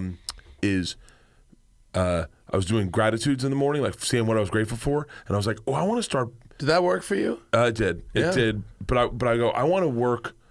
I want to make people grateful for me today. That was one of the things. I want people to go, God damn it, man. I'm so glad I have Bert in my life, right? So that was one of the things that made me happy. The other thing was working out. So one morning I'm laying in bed. I drank the night before, bottle and a half of wine. I'm laying in bed. It's 5 a.m, and I'm up with anxiety and panic and a little depression. I can relate to this. Whatever the shit is where you think one day it all ends and I die, and then I can't stop that. And I'm fucking sitting there and I go, this isn't right. I go back to sleep, and then I think of my happiness journal. I'm 2 weeks in. I go, hold on, let's see if this works. The things that make me happy are making people grateful for me, spending time with my kids, and working out. I said, all right, I don't feel good. I'm getting up. I'm going to order Starbucks on my coffee. I'm going to go get coffee for the girls, for Leanne and the girls, get everyone coffees. I know their orders are saved on my phone. I'm gonna just get coffees, and then I'm gonna go work out. That's it. So I get coffees, and I'm still feeling like shit. I come back. George is up. She's got to go to school early, randomly, and so she's going to lacrosse practice. And she says, "Are you gonna work out today?" And I said, "I don't know." She goes, "Do you mind making me a sandwich?" And I was like, "Oh, I love making the girls breakfast." So I make George a breakfast sandwich. She starts eating it, and we sit and talk, and we hang out. And then she looks at me. And she goes, "You should work out today." I said, really? She goes, yeah, go to the gym right now. So I go to the gym. I get done the fucking gym. The sun is coming up. It's like 7 o'clock in the morning, 8 o'clock in the morning. The sun's up. I'm sitting out there. I've done everything. Yeah, you've done like a bunch of things before I recognize make me happy. And I went from really depressed to super fucking happy. And all of a sudden I'm like, motherfucker. Now here's the problem.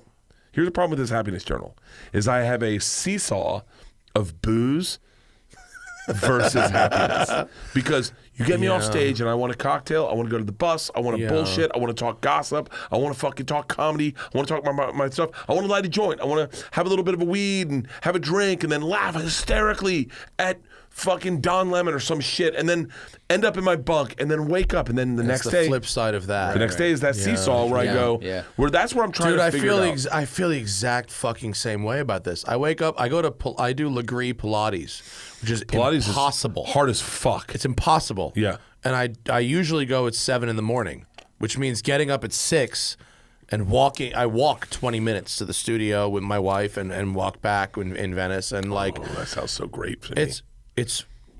Bro, please come to Pilates with me next time you're in town. I want to spend the night at your house, though, and I want to walk with you guys. Fun, bro, I get so excited about that. Let's do it. It'll be fun. But that's the thing, right? Yeah.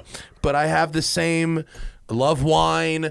I want to end my day with that come down of a something. Yeah. And I don't want to be the square. And I feel like I seesaw the fuck out of it. And I don't want to be the square like today. Today's untethered because I worked really hard today, so I feel like seemed like you had a busy day today. I had a very busy day. Yeah. But like, and you're flying home after this. I fly. Yeah, we fly out to DC tonight. Yeah, that's ridiculous. But the thing that I have a hard time with is I look at, and I'll just use the term squares to define who they are. Is like there's something really great about having a cocktail with friends, but there's something brilliant about that cocktail that's a little irresponsible, and a cigar. Mm-hmm. And I understand the seesaw of it, of like, if I have a cigar, that next day on the treadmill for me is going to be a little rough. But the times I remember in life is me and Tommy sitting at his new house and sitting there and I'll never forget this. His new house, my first time there, I come down to do Two Bears. We go back. We have a great night. We go out and party. I ended up staying for a week with him. We go out and party. We come back. We end up on his roof. We're having cigars. We've had too much to drink. And we're sharing with my best friend. I'm sharing with him that we never thought we'd be here. And we get to share that experience. Yeah. Like two lovers going, can you believe we still like fucking? Like, and then like those moments, they only happen on that 8th drink, that 7th drink. Yeah. And my wife doesn't get that sometimes. And she doesn't get the razzle dazzle of life where because she goes, I'll have one glass of wine, then don't worry, I'm fine. I won't drink all of it. I'll drive us home. And then when she does cut loose and we're on a fucking wine tasting tour, my daughters are crying, laughing, and they're like, "Who is this person?" I go, "That's the woman in a McLaren. Yeah, that's the woman. That's when fun, you, Leanne. when you Yeah. play with her nipples. That's the woman that fucking looks like Elvis when she has an orgasm. That's the woman I fell in love with." It's crazy because I deal with a lot of that shit too, and I don't, maybe I'm very honest about anxiety. I don't know if I can never say I'm depressed because I don't know what depressed people feel like because I can always push through it. But anxiety's I'm not clinically depressed. I Yeah. just have self-loathing, and I see see success versus failure as you look thin or you look fat. That's literally, it's that binary. It's not advanced. It's literally because, like, if I didn't have a job where I have to actually look at myself on, like right now, I can look over there and I can see myself. I did not see. I can see. Oh, hold on. Yeah.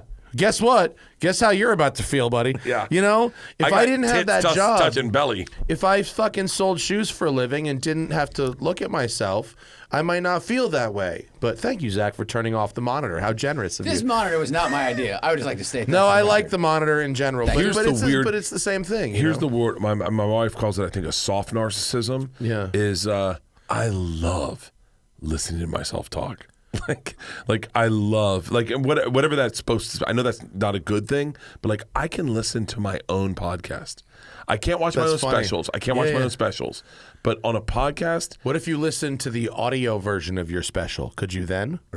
Oh, okay. I have a hard time getting through my specials. Oh, Because so of that's the structure interesting. and because you've done Because the it's set so many structured. times. Like I can listen to this podcast and I'll giggle and I'll remember the moment. I can listen to Two Bears and be like, "Oh fuck," because I don't remember what we said on this. Oh, that's funny. But if I listen to a special, I have a hard time editing a special. I need my wife to help me edit a special. 'Cause my wife's brutal, and I even like whittling down what makes a joke good. I have a hard time with that, and I watch a lot of what I do.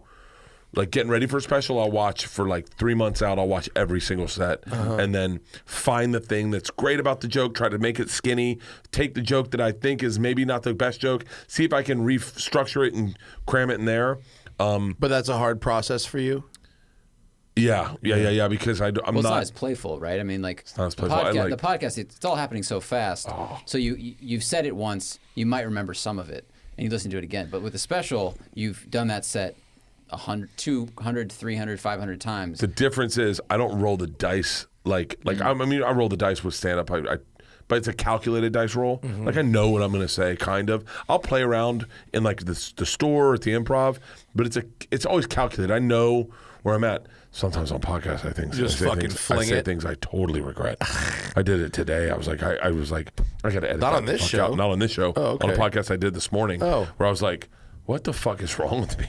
like I'm a good person. I know I'm a good person, but man, I was not today. And I was like, and there's no. Do we getting more ice or how much time I'll are we get more doing? ice. I'm gonna grab a beer. Does anybody want a beverage besides? I could do I'm beer. gonna I have could a do- sip. I'm gonna have a sip of We have water. I could do beer. We got IPA, Guinness, and Stella Artois. Are you good on time? It's 8:25. Right?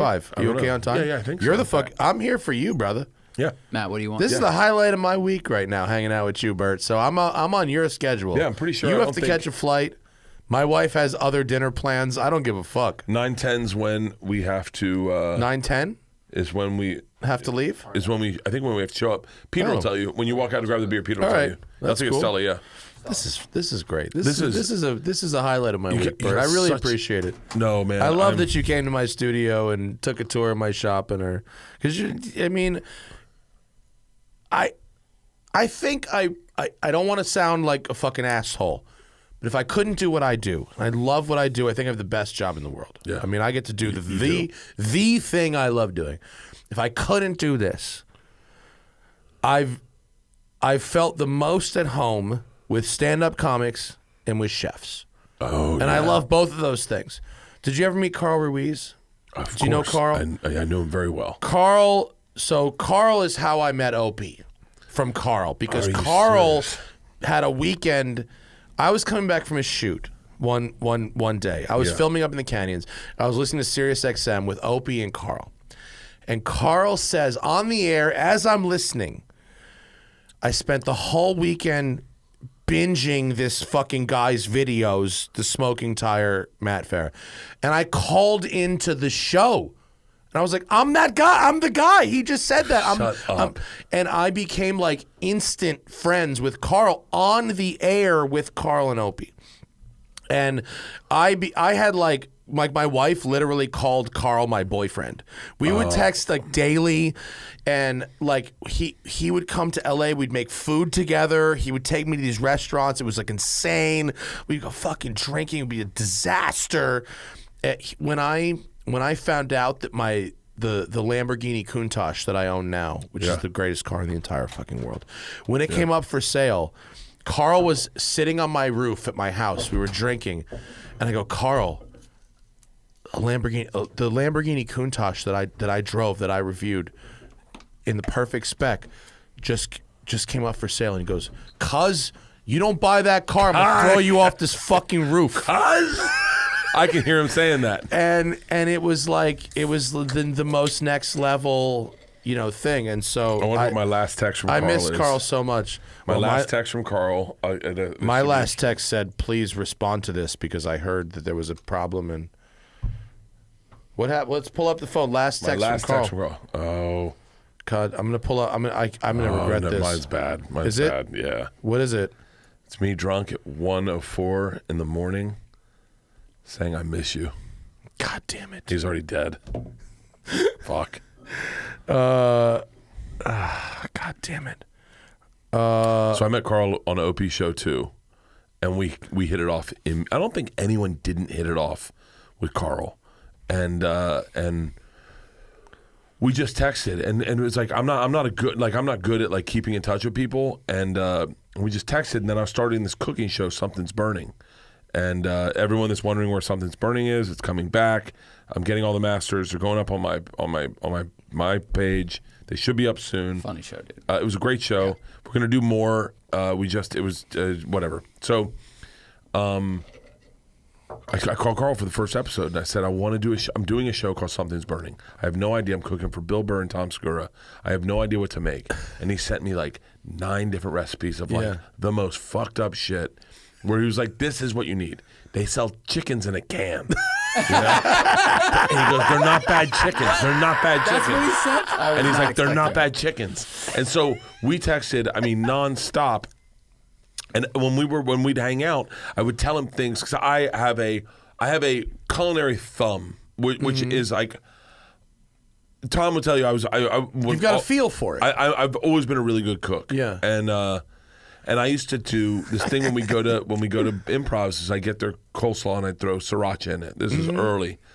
And I told Carl about it, and he was like, "I bet I could kick that up. I bet I can do what you think you're doing, but do it authentically." Yeah. And at his restaurant, he made a Bert Kreischer sriracha. Really? Yeah. And at La Cubana he did? Yeah. And he sold it, through the like $35 a plate. It was like ridiculous because it was a big guess. Yeah.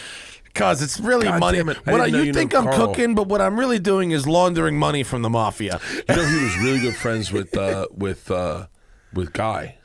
And I at Guy had Carl's memorial, and I became friends with Guy because of Carl, and now I'm friends with Guy.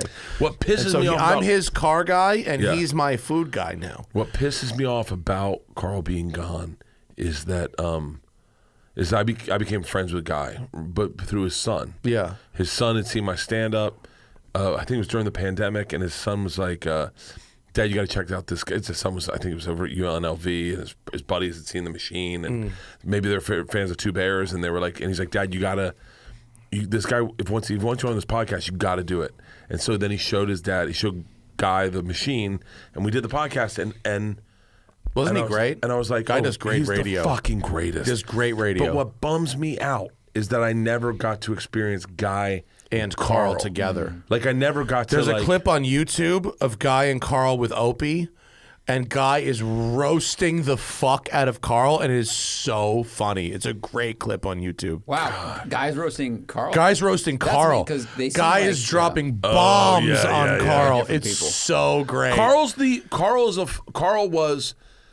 Carl had, despite, and when you say like I could have been a stand-up comic, a chef or this, he could have he could have done any of it. He had the comic spirit. The comic was spirit one of the best allows broadcasters I've ever seen in my life. Dude, he was fucking hilarious. And that's what Opie could do, because Anthony was knocking fucking tin. Anthony did HVAC. Yeah. Carl's cooking fucking chicken wings, and he puts these guys on the radio, and they're some of the best broadcasters in history. I've said, and I mean, I don't mean any disrespect to Opie or Anthony at all. I'm just being 100% honest, which I'd hope they'd appreciate, knowing their careers.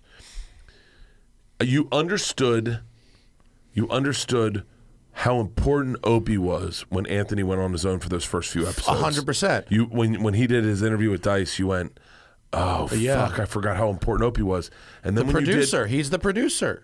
And when you did Opie's show, you realized how integral Anthony was. And when you were and Jim, and the family feeling you got in there, because an Opie show was awesome, but there was times when I remember one time I told Opie I could cry, that if you played the Time Traveler's Wife, I would cry. And now Sam Roberts will tell you this. I was such a big fan of the show. I knew when I knew what was good for the show and bad for the show. I told Sam, I edited this out of a podcast. The first time I did Opie and Anthony, I walk in, I sit down, I just done Leno the night before. That's why I got on. The Stangles got me on, and this is when they weren't getting along, and everyone's on their phone, and Opie's like, so Bert, I hear you got this great machine story. And as a fan of the show, I was like, man, bits don't work on this show. Like, this is a bad idea. This is a really bad idea. And I was like, I do. And I wanted to say in that moment, Opie, I'm a big fan of the show. This is not how I should be introduced to the show. I wanted to say that because I knew the show. Yeah. But they were all in their own. They were beefing for a while. It was not a good situation for a while. Even Jim, who I've known very closely for a long time, was on his phone.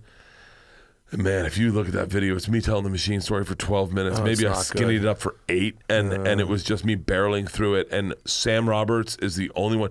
I think maybe Anthony listened a little bit. Opie was kind of in and out. He's like, okay, all right, so you got, and then what happened then? And when Opie found Carl, that's when he was Carl, Vic, Carl, Vic, and Sherrod. Vic we lost too. too. God damn it! It fucking bums me out that Vic died too. God, he was great. I hung out with him twice, and we had. So the one time I did radio with Opie, Vic, and Carl together. Yeah. And it was like the highlight of my life. Yeah. I had brought ganja gummies from California. And they brought it in my bag. And it was gummies in a fucking tin. It was like in an Altoids tin. Yeah. And they had somehow melted together and solidified into like one ganja gummy. Where you have to figure out what 5 milligrams looks like.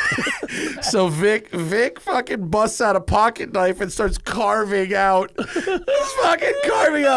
And ends up eating like 100 milligrams to the face. You know? Dude, that was the best. That was the best Opie time with Carl. Was when Jim was out, because Jim, you could tell. I mean this respect. These are all friends of mine. Or I mean, whatever. They weren't getting along. Yeah, but when Opie had a zest for radio again. Yeah. When Carl, Sherrod, and Vic were there. Yeah, that was great. And it was so fun. You know what you should listen to? What? I used to have a watch podcast. It was about watches. It was called Watch and Listen Podcast. Oh, I like that. And I had Carl come on. And I did it, and I was like, Carl, tell me your watch philosophies. And I called the episode "Carl Ruins Everything," because man, did he talked about some shit that was like where he talks about food, where it's like just stuff that regular people don't see, and that he knew about, and it was just like the reason I wear a Rolex Explorer right now is because of Carl. Really? Because he was talking about the hands are the right size and that this is the right, and he fucking showed me he told me all this stuff that it totally blew my mind. Really? And this is a guy who cooks food for a living. God. And here he was just dropping bombs about watches and he had so much street smarts, and he was talking about fucking the Goombas that owed each other money would FedEx each other watches because it was shady to FedEx cash, so they would drop an AP Royal Oak in the mail. I like that a lot. I like that a lot. The fucking scam that they would run. He had a scam they were running with this divorce lawyer, and he goes, "Cuz, if you're going to get divorced, your wife's going to know for 6 months and you're going to know for 6 days." And he goes, here's what happens. The wife would raid the safe and get all the watches, and the wife would pay the divorce lawyer with the watches. The divorce lawyer would fence the watches to Carl, who would fucking run them through the mob. And so get this, Carl he was invited to my wedding. I invited him to my wedding. It was the best decision I've made. Are you telling the story I think you are, and are you allowed to tell it? He's fucking dead. All right. He's dead. There's nothing's going to happen. Okay. Carl's dead. He's been dead. So Carl texts me one day, and he goes, "Cuz, I got opportunity for you." I love this. I love this. He goes, I can get you a watch. It's big money.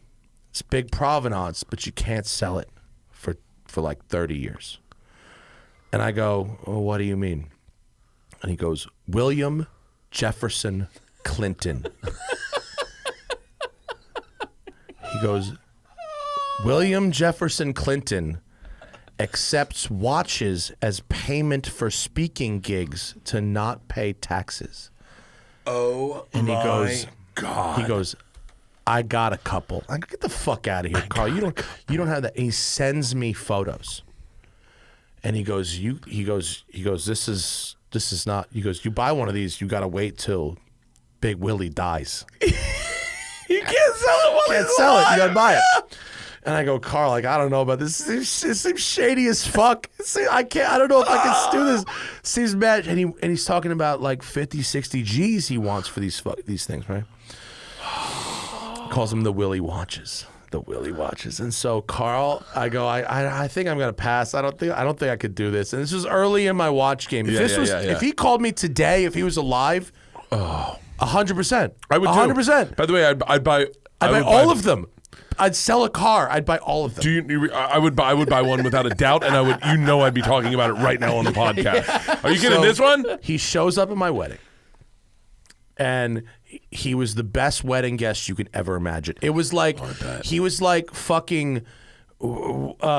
He was like a Wedding Crashers guest, but he was invited. Yeah. I mean, it was like he took the food and rearranged it into other food. He was like it was incredible. It was the best wedding guest. But in the middle of the wedding, he's wearing the gold Panerai Luminor gold tech.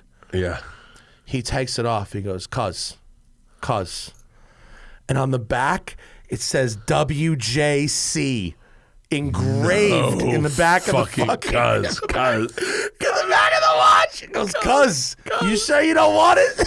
Motherfucker. He's wearing the Willie watch.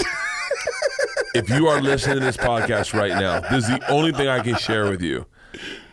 How much we loved this dude, and I loved this dude. Go to get a cardiologist today. Yes. Because he should not be gone. He should not be gone. No. Get a cardiologist today. If you got a buddy that you love. Get yourself checked up. If you're in your man in your 40s, get a physical. You need a cardiologist. You need a colonoscopy. Get all that shit checked. And I know it sounds like uncomfortable, and you don't want to do it tomorrow. When you wake up, just fucking get it. I did it for Bill Burr. I was talking to him, and I was like, "The fuck, you don't have a cardiologist?" Yeah. And he was like, "Why? Do I need one?" And I was like, "Yes. Yeah, that's why we lost Patrice. Yes. That's how we lost Carl. That's how we lose people in their 40s. That's how you lose people. Yeah. Is you don't know you have a pre-existing condition, and you don't know you have high cholesterol. You don't know you have blockage. And you don't know that all that shit's happening. Your blood pressure's high, and I'm telling you, man, because it bums me out that I never said it to Carl, because I had already gone through that whole cardiologist shit, and he didn't need to die. Yeah. He didn't need to die. No. I mean, granted, if you looked at his Instagram, you could see it coming a little bit with the fucking. Well, you know the story with his dad, right? No. His dad worked hard, saved up, and was ready for a big retirement in the lap of luxury, and got Alzheimer's, and was growing old, unable to enjoy his life because of Alzheimer's, and so he went the other way. He said, "Fuck it, I'm going hard. I'm living every single fucking day because you might not have a tomorrow." But he went too hard. Yeah. My favorite posts of his were Jim Belushi did that, or Yeah. John Belushi did that. Chris Farley did that. Like, Yeah. it's hard. I think that's why it's gonna shock so many people when I'm at Tom's funeral, and they're like, I thought it was gonna be you, Bert, and I was like, I know, me too. I know, right? Can you believe it? God damn it, that's fucking good. You know I'll outlive him, and you know that the whole funeral, everyone's gonna be looking at me like, God damn it, man. God, the fucking Air Force wishes they had a I'll song live like that, dude. forever. I will live forever. That's so funny. Mickey Mantle, baby. I am a different. I run at a different clip. I can rally. I can get myself up. I can work out. I believe if you bleed out the toxins, then that's how you keep getting. I'm a cardiologist every 9 months. Zero blockage. Blood pressure's high, but obviously, what are we gonna do about that? My maid stole my blood pressure medicine the other day, thinking it was something cool. Seriously? Yeah. Really? Yeah. Well, wait till Stolen? she Wow. will not be getting high on that. Well, we've all stolen medication, then Googled what does M5 Valsartan? X42. I was like, you didn't even take the right one. It's in my. You think I'm going to keep my Xanax out? Are you out of your fucking mind? No, That's fucking great. I miss that guy, and I miss those times. You know, it's very cool for me to be. It's almost like a camaraderie of. Oh, sorry, I didn't mean to play There that. he is. Yeah, I'll send you the link to that. You trust me, you're gonna want to listen to that. If it's the only thing I ever send you, you're gonna want to listen to it. But it's cool to great. know that we're all, and I mean this out of respect, that we're all kind of like cut from that same cloth of that Opie and Anthony tree. Yeah. Like Rogan included. Rogan said the first time he went in there, he was like, "This is a hang." Yeah. And that's what podcasting is. They were I remember when they went back over to terrestrial, and I was like, "Don't. This is gross." Yeah. Like, remember they used to have to walk across the street? It was weird. It was weird. The walk was like, but even I mean, I hope they understand this, but like their terrestrial show was so bad. They weren't allowed to have their normal guests on. Yeah. All they did was pimp merch, and then they'd walk over and then they'd do a real fucking show. Yeah. And you were like, I wish they had the wherewithal to do the real show and stick with the real show. I mean, I think we're all so lucky that podcasting is as popular as it is, because you can't have good talk radio with the restrictions of the FCC. You just can't. Mm-hmm. And everything that makes talk radio good happens outside of the FCC and happens outside of radio. Yeah. Having to show up at a certain time every day, having to cut for commercials, having to fucking do it's just so crazy. The amount of hours they're going to ask you to work. I went into I said this recently, but I went into a Richmond radio station, and they were doing Sherry Berry's reads. And I was like, oh, I just did one of those. They're good berries, actually. They're not bad. They're not bad. They're kind of tasty. They're actually really fucking awesome. Kind of good. And they're great for Mother's Day, Valentine's Day. Okay. Bert hard out at 9 p.m. Sorry, Okay. yeah. Okay. That's all right. So, well respected. So Thank we were in doing and I said, oh, it's so funny. I just did a Sherry's Berries read into my phone in my hotel room. And the DJ was like, oh yeah, well, they pay the big bucks. And I went, oh yeah? I go, what's your price point on those? And he was like, well, it's it's a radio show, so we get legit paid. And I went, oh. I was like, yeah, we get paid on podcasts. And he was like, well, we get like $50 a read. Oh, I'm sorry, really? And I went, and he goes, I try to put in 10 reads a week. And I went, holy fuck. And I was floored. Did you openly laugh at his face? He could see it on my face, and he goes, wait, what do you get on your read? And I was like, I don't think I want to tell you. And this is, by the way, I mean, we can talk, I mean, like, You can edit this out if you need to, but I was like, no, it's like thousands of dollars for one read. At the time, my podcast was very small, and I was like $2,500. Yeah. And he goes, you read it once? Yeah. And I was like, yeah, in my phone. Yeah. I read it in my phone. I texted it to myself. I'm gonna put it on my computer. And then that whole day I walked through and I looked. And then that guy killed himself.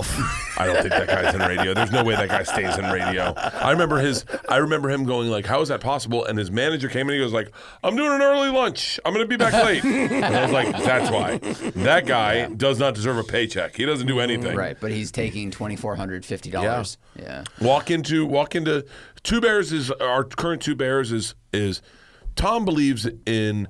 You got to spend money to make money. So does Joe. So do you. So do as everyone. I'm the opposite. I want to keep things small. Yeah. And I want to keep things manageable. I have a kind of big team with me. 2 of those are comics. But I believe in when we did the dance video. You ever seen I did a dance video to promote tour dates. Yes. Where I danced to Post Malone. Oh yeah, I remember that. Yeah. I remember I had the idea. It was at the beginning of me trying to market myself. And I did. It was cost $1,200. Okay. It's $1,200. That seemed like a lot. It seemed like a lot. And and then I sold. $500,000 in tickets or something. I think I sold 80,000 tickets that day. Yeah. And then doubled. I added second shows. I sold out the tour. Yeah. That day, and then I added it. By the way, this is the woman I paid the $1,200 to. $1,200, right? I forget her last name. I'm sorry, but she taught me a dance. Delaney Glazer. Glazer. She taught me a dance. I did the dance, and then 2.4 million, 2.6 million views. 2.6 yeah, million views. that's Good return. Inconsequential. Even YouTube alone is Right. you made profit on YouTube alone. Yeah, all you want to do is have the people, and then Tom looked at that business model and was like, "That's interesting. What if I put 60,000 behind a video?" And he did his dance video, and it went huge. Yeah. And then the next time I was like, my business model always has been less is more. So then the next time I just hired a marching band for $1,200. I was like, "Guys, come into my backyard, pull up Bert marching band," and I go, "Can you guys come into my backyard and I'll announce a tour?"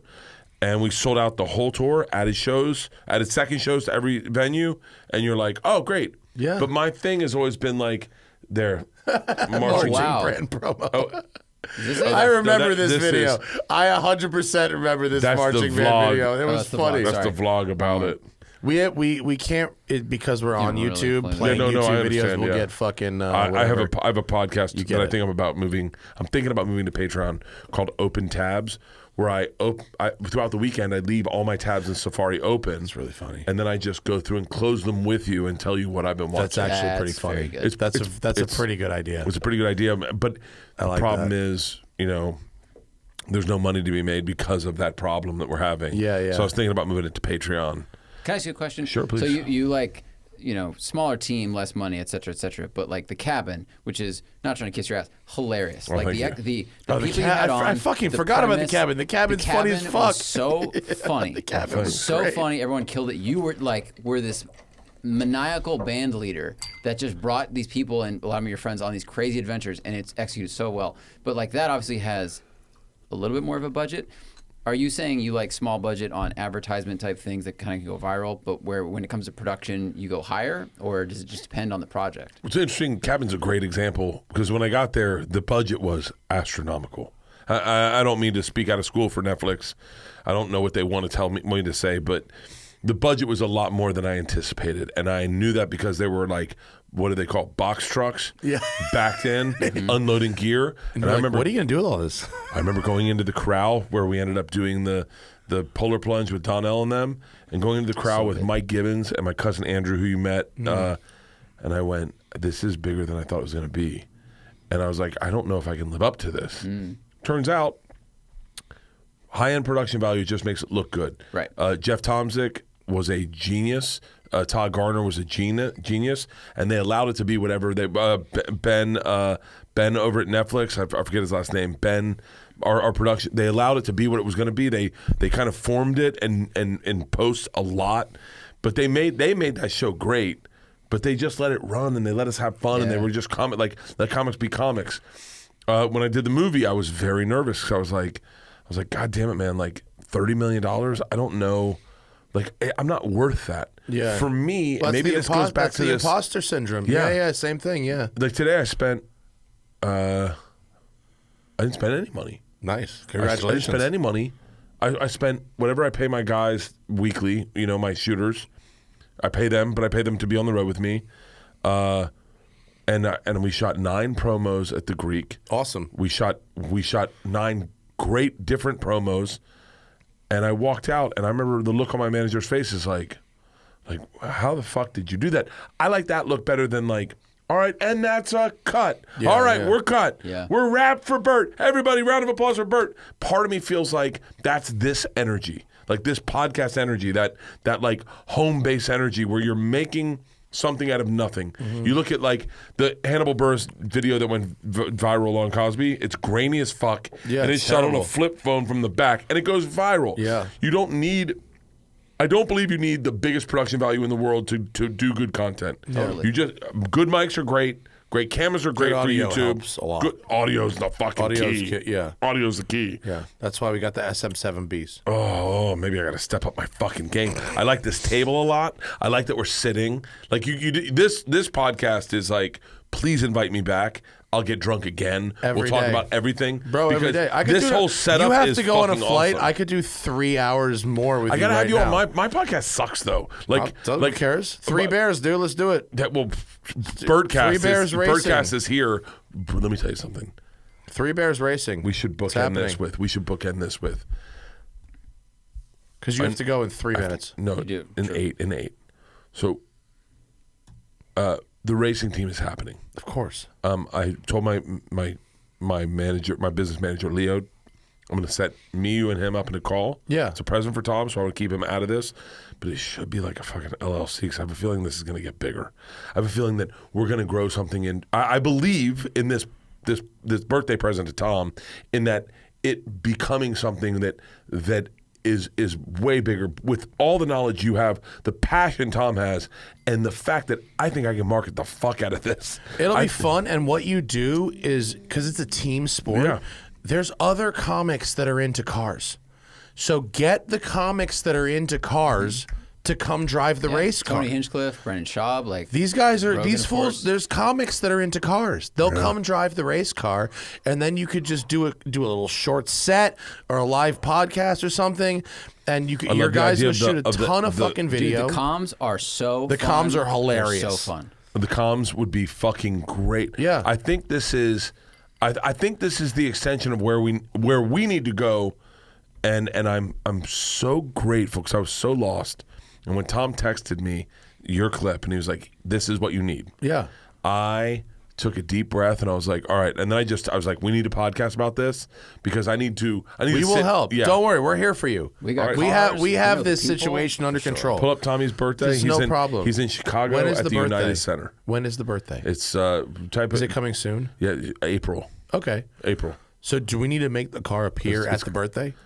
I mean, secret Okay. time? So if we make the car appear, but like then we set it off to be prepped. Look April how fat he 16th. is. That's a bad Tom picture. His beard's brown. By the way, right. his beard looks so much better gray. When you look at him like that, he He's looks very like dignified. yeah. You're very dignified. I like to think I'm very dignified with the gray. So if we get the car, we have it there for the birthday. Yeah. But then we send it off to get prepped for the racing. done. That's Yeah, done. yeah. All right. Yeah. It's so fun. And then we get So the fun, dude. accoutrements and all that Accoutrements, shit. bear outfits. Taxidermy bears. I mean, we're just bear themed everything. Someone suggested a name. You already have 2 Bears Racing, but 2 Bears, 1 Cage because of the race cage. I don't know if Oh, that works see, for that's branding, very good. But it's very funny. One Really roll good. cage. It's really good. One of our fans said that. I like that. I'm a little privy. I'm a little married to the 2 Bears moniker onto the next thing, like Smart. 2 Bears music, Yeah. 2 Bears racing, That makes 2 more Bears sports management, 2 Bears disc golf. But I'm fucking obsessed with disc golf. I'm only doing this so Like Tom disc- gets so me. I like fun. disc golf. It's golf so disc- fun. I play disc golf. Disc golf is awesome. Well, I'm not get a game announcing going. it here, but when you come to the Greek, I think we're gonna have a disc golf tournament that morning. Oh, really? Yeah, and that Let's morning, fucking go, yeah, dude. I'm so ready. I'm so ready. And do like a big fucking celebrity tournament awesome. outside the Greek. Yep. The last shot from the top of the Greek onto the stage. The first time I got stoned, I'm from Santa Cruz, California, which has disc golf everywhere. We did a gravity bong and then drove to the disc golf course. I had never smoked pot before. Gravity bong. You started weed started with with a a gravity How bong? have you I never didn't know told what me it that you was. started You weed sound with like a a Greek chick. I only have anal sex. I only have anal sex. I didn't know what it was. I was like, all right, I this is what started we it. I lost my virginity to Jenna Hayes anal. Nice. Yeah. I played one hole and I was like, I can't throw a frisbee anymore. And now I understand why Santa Cruz has disc golf. That was it. Dude, Oh wow. Innova's going to be losing their shit because we just had a meeting with them. But let me tell you something. I got big plans, man. I got to be a billionaire in within 10 years. I see this. I see this happening. I see this happening. I love. If you are listening to this and you don't believe in pipe dreams, then you're listening to the wrong podcast. I just saw this man's facilities. This is Pipe Dream Central. This is I Love Cars. Holy shit. All the greatest cars in the world are here. My driver pulled up and he goes, how do I get tickets to go in? And I went, Tickets. I go, tickets, brother. Let's go. Get your fucking phone. He knew everything. He's like, is that a 360? I was Oh, like, he did? The driver did? Yeah, he knew all Oh, the cool. cars. Yeah.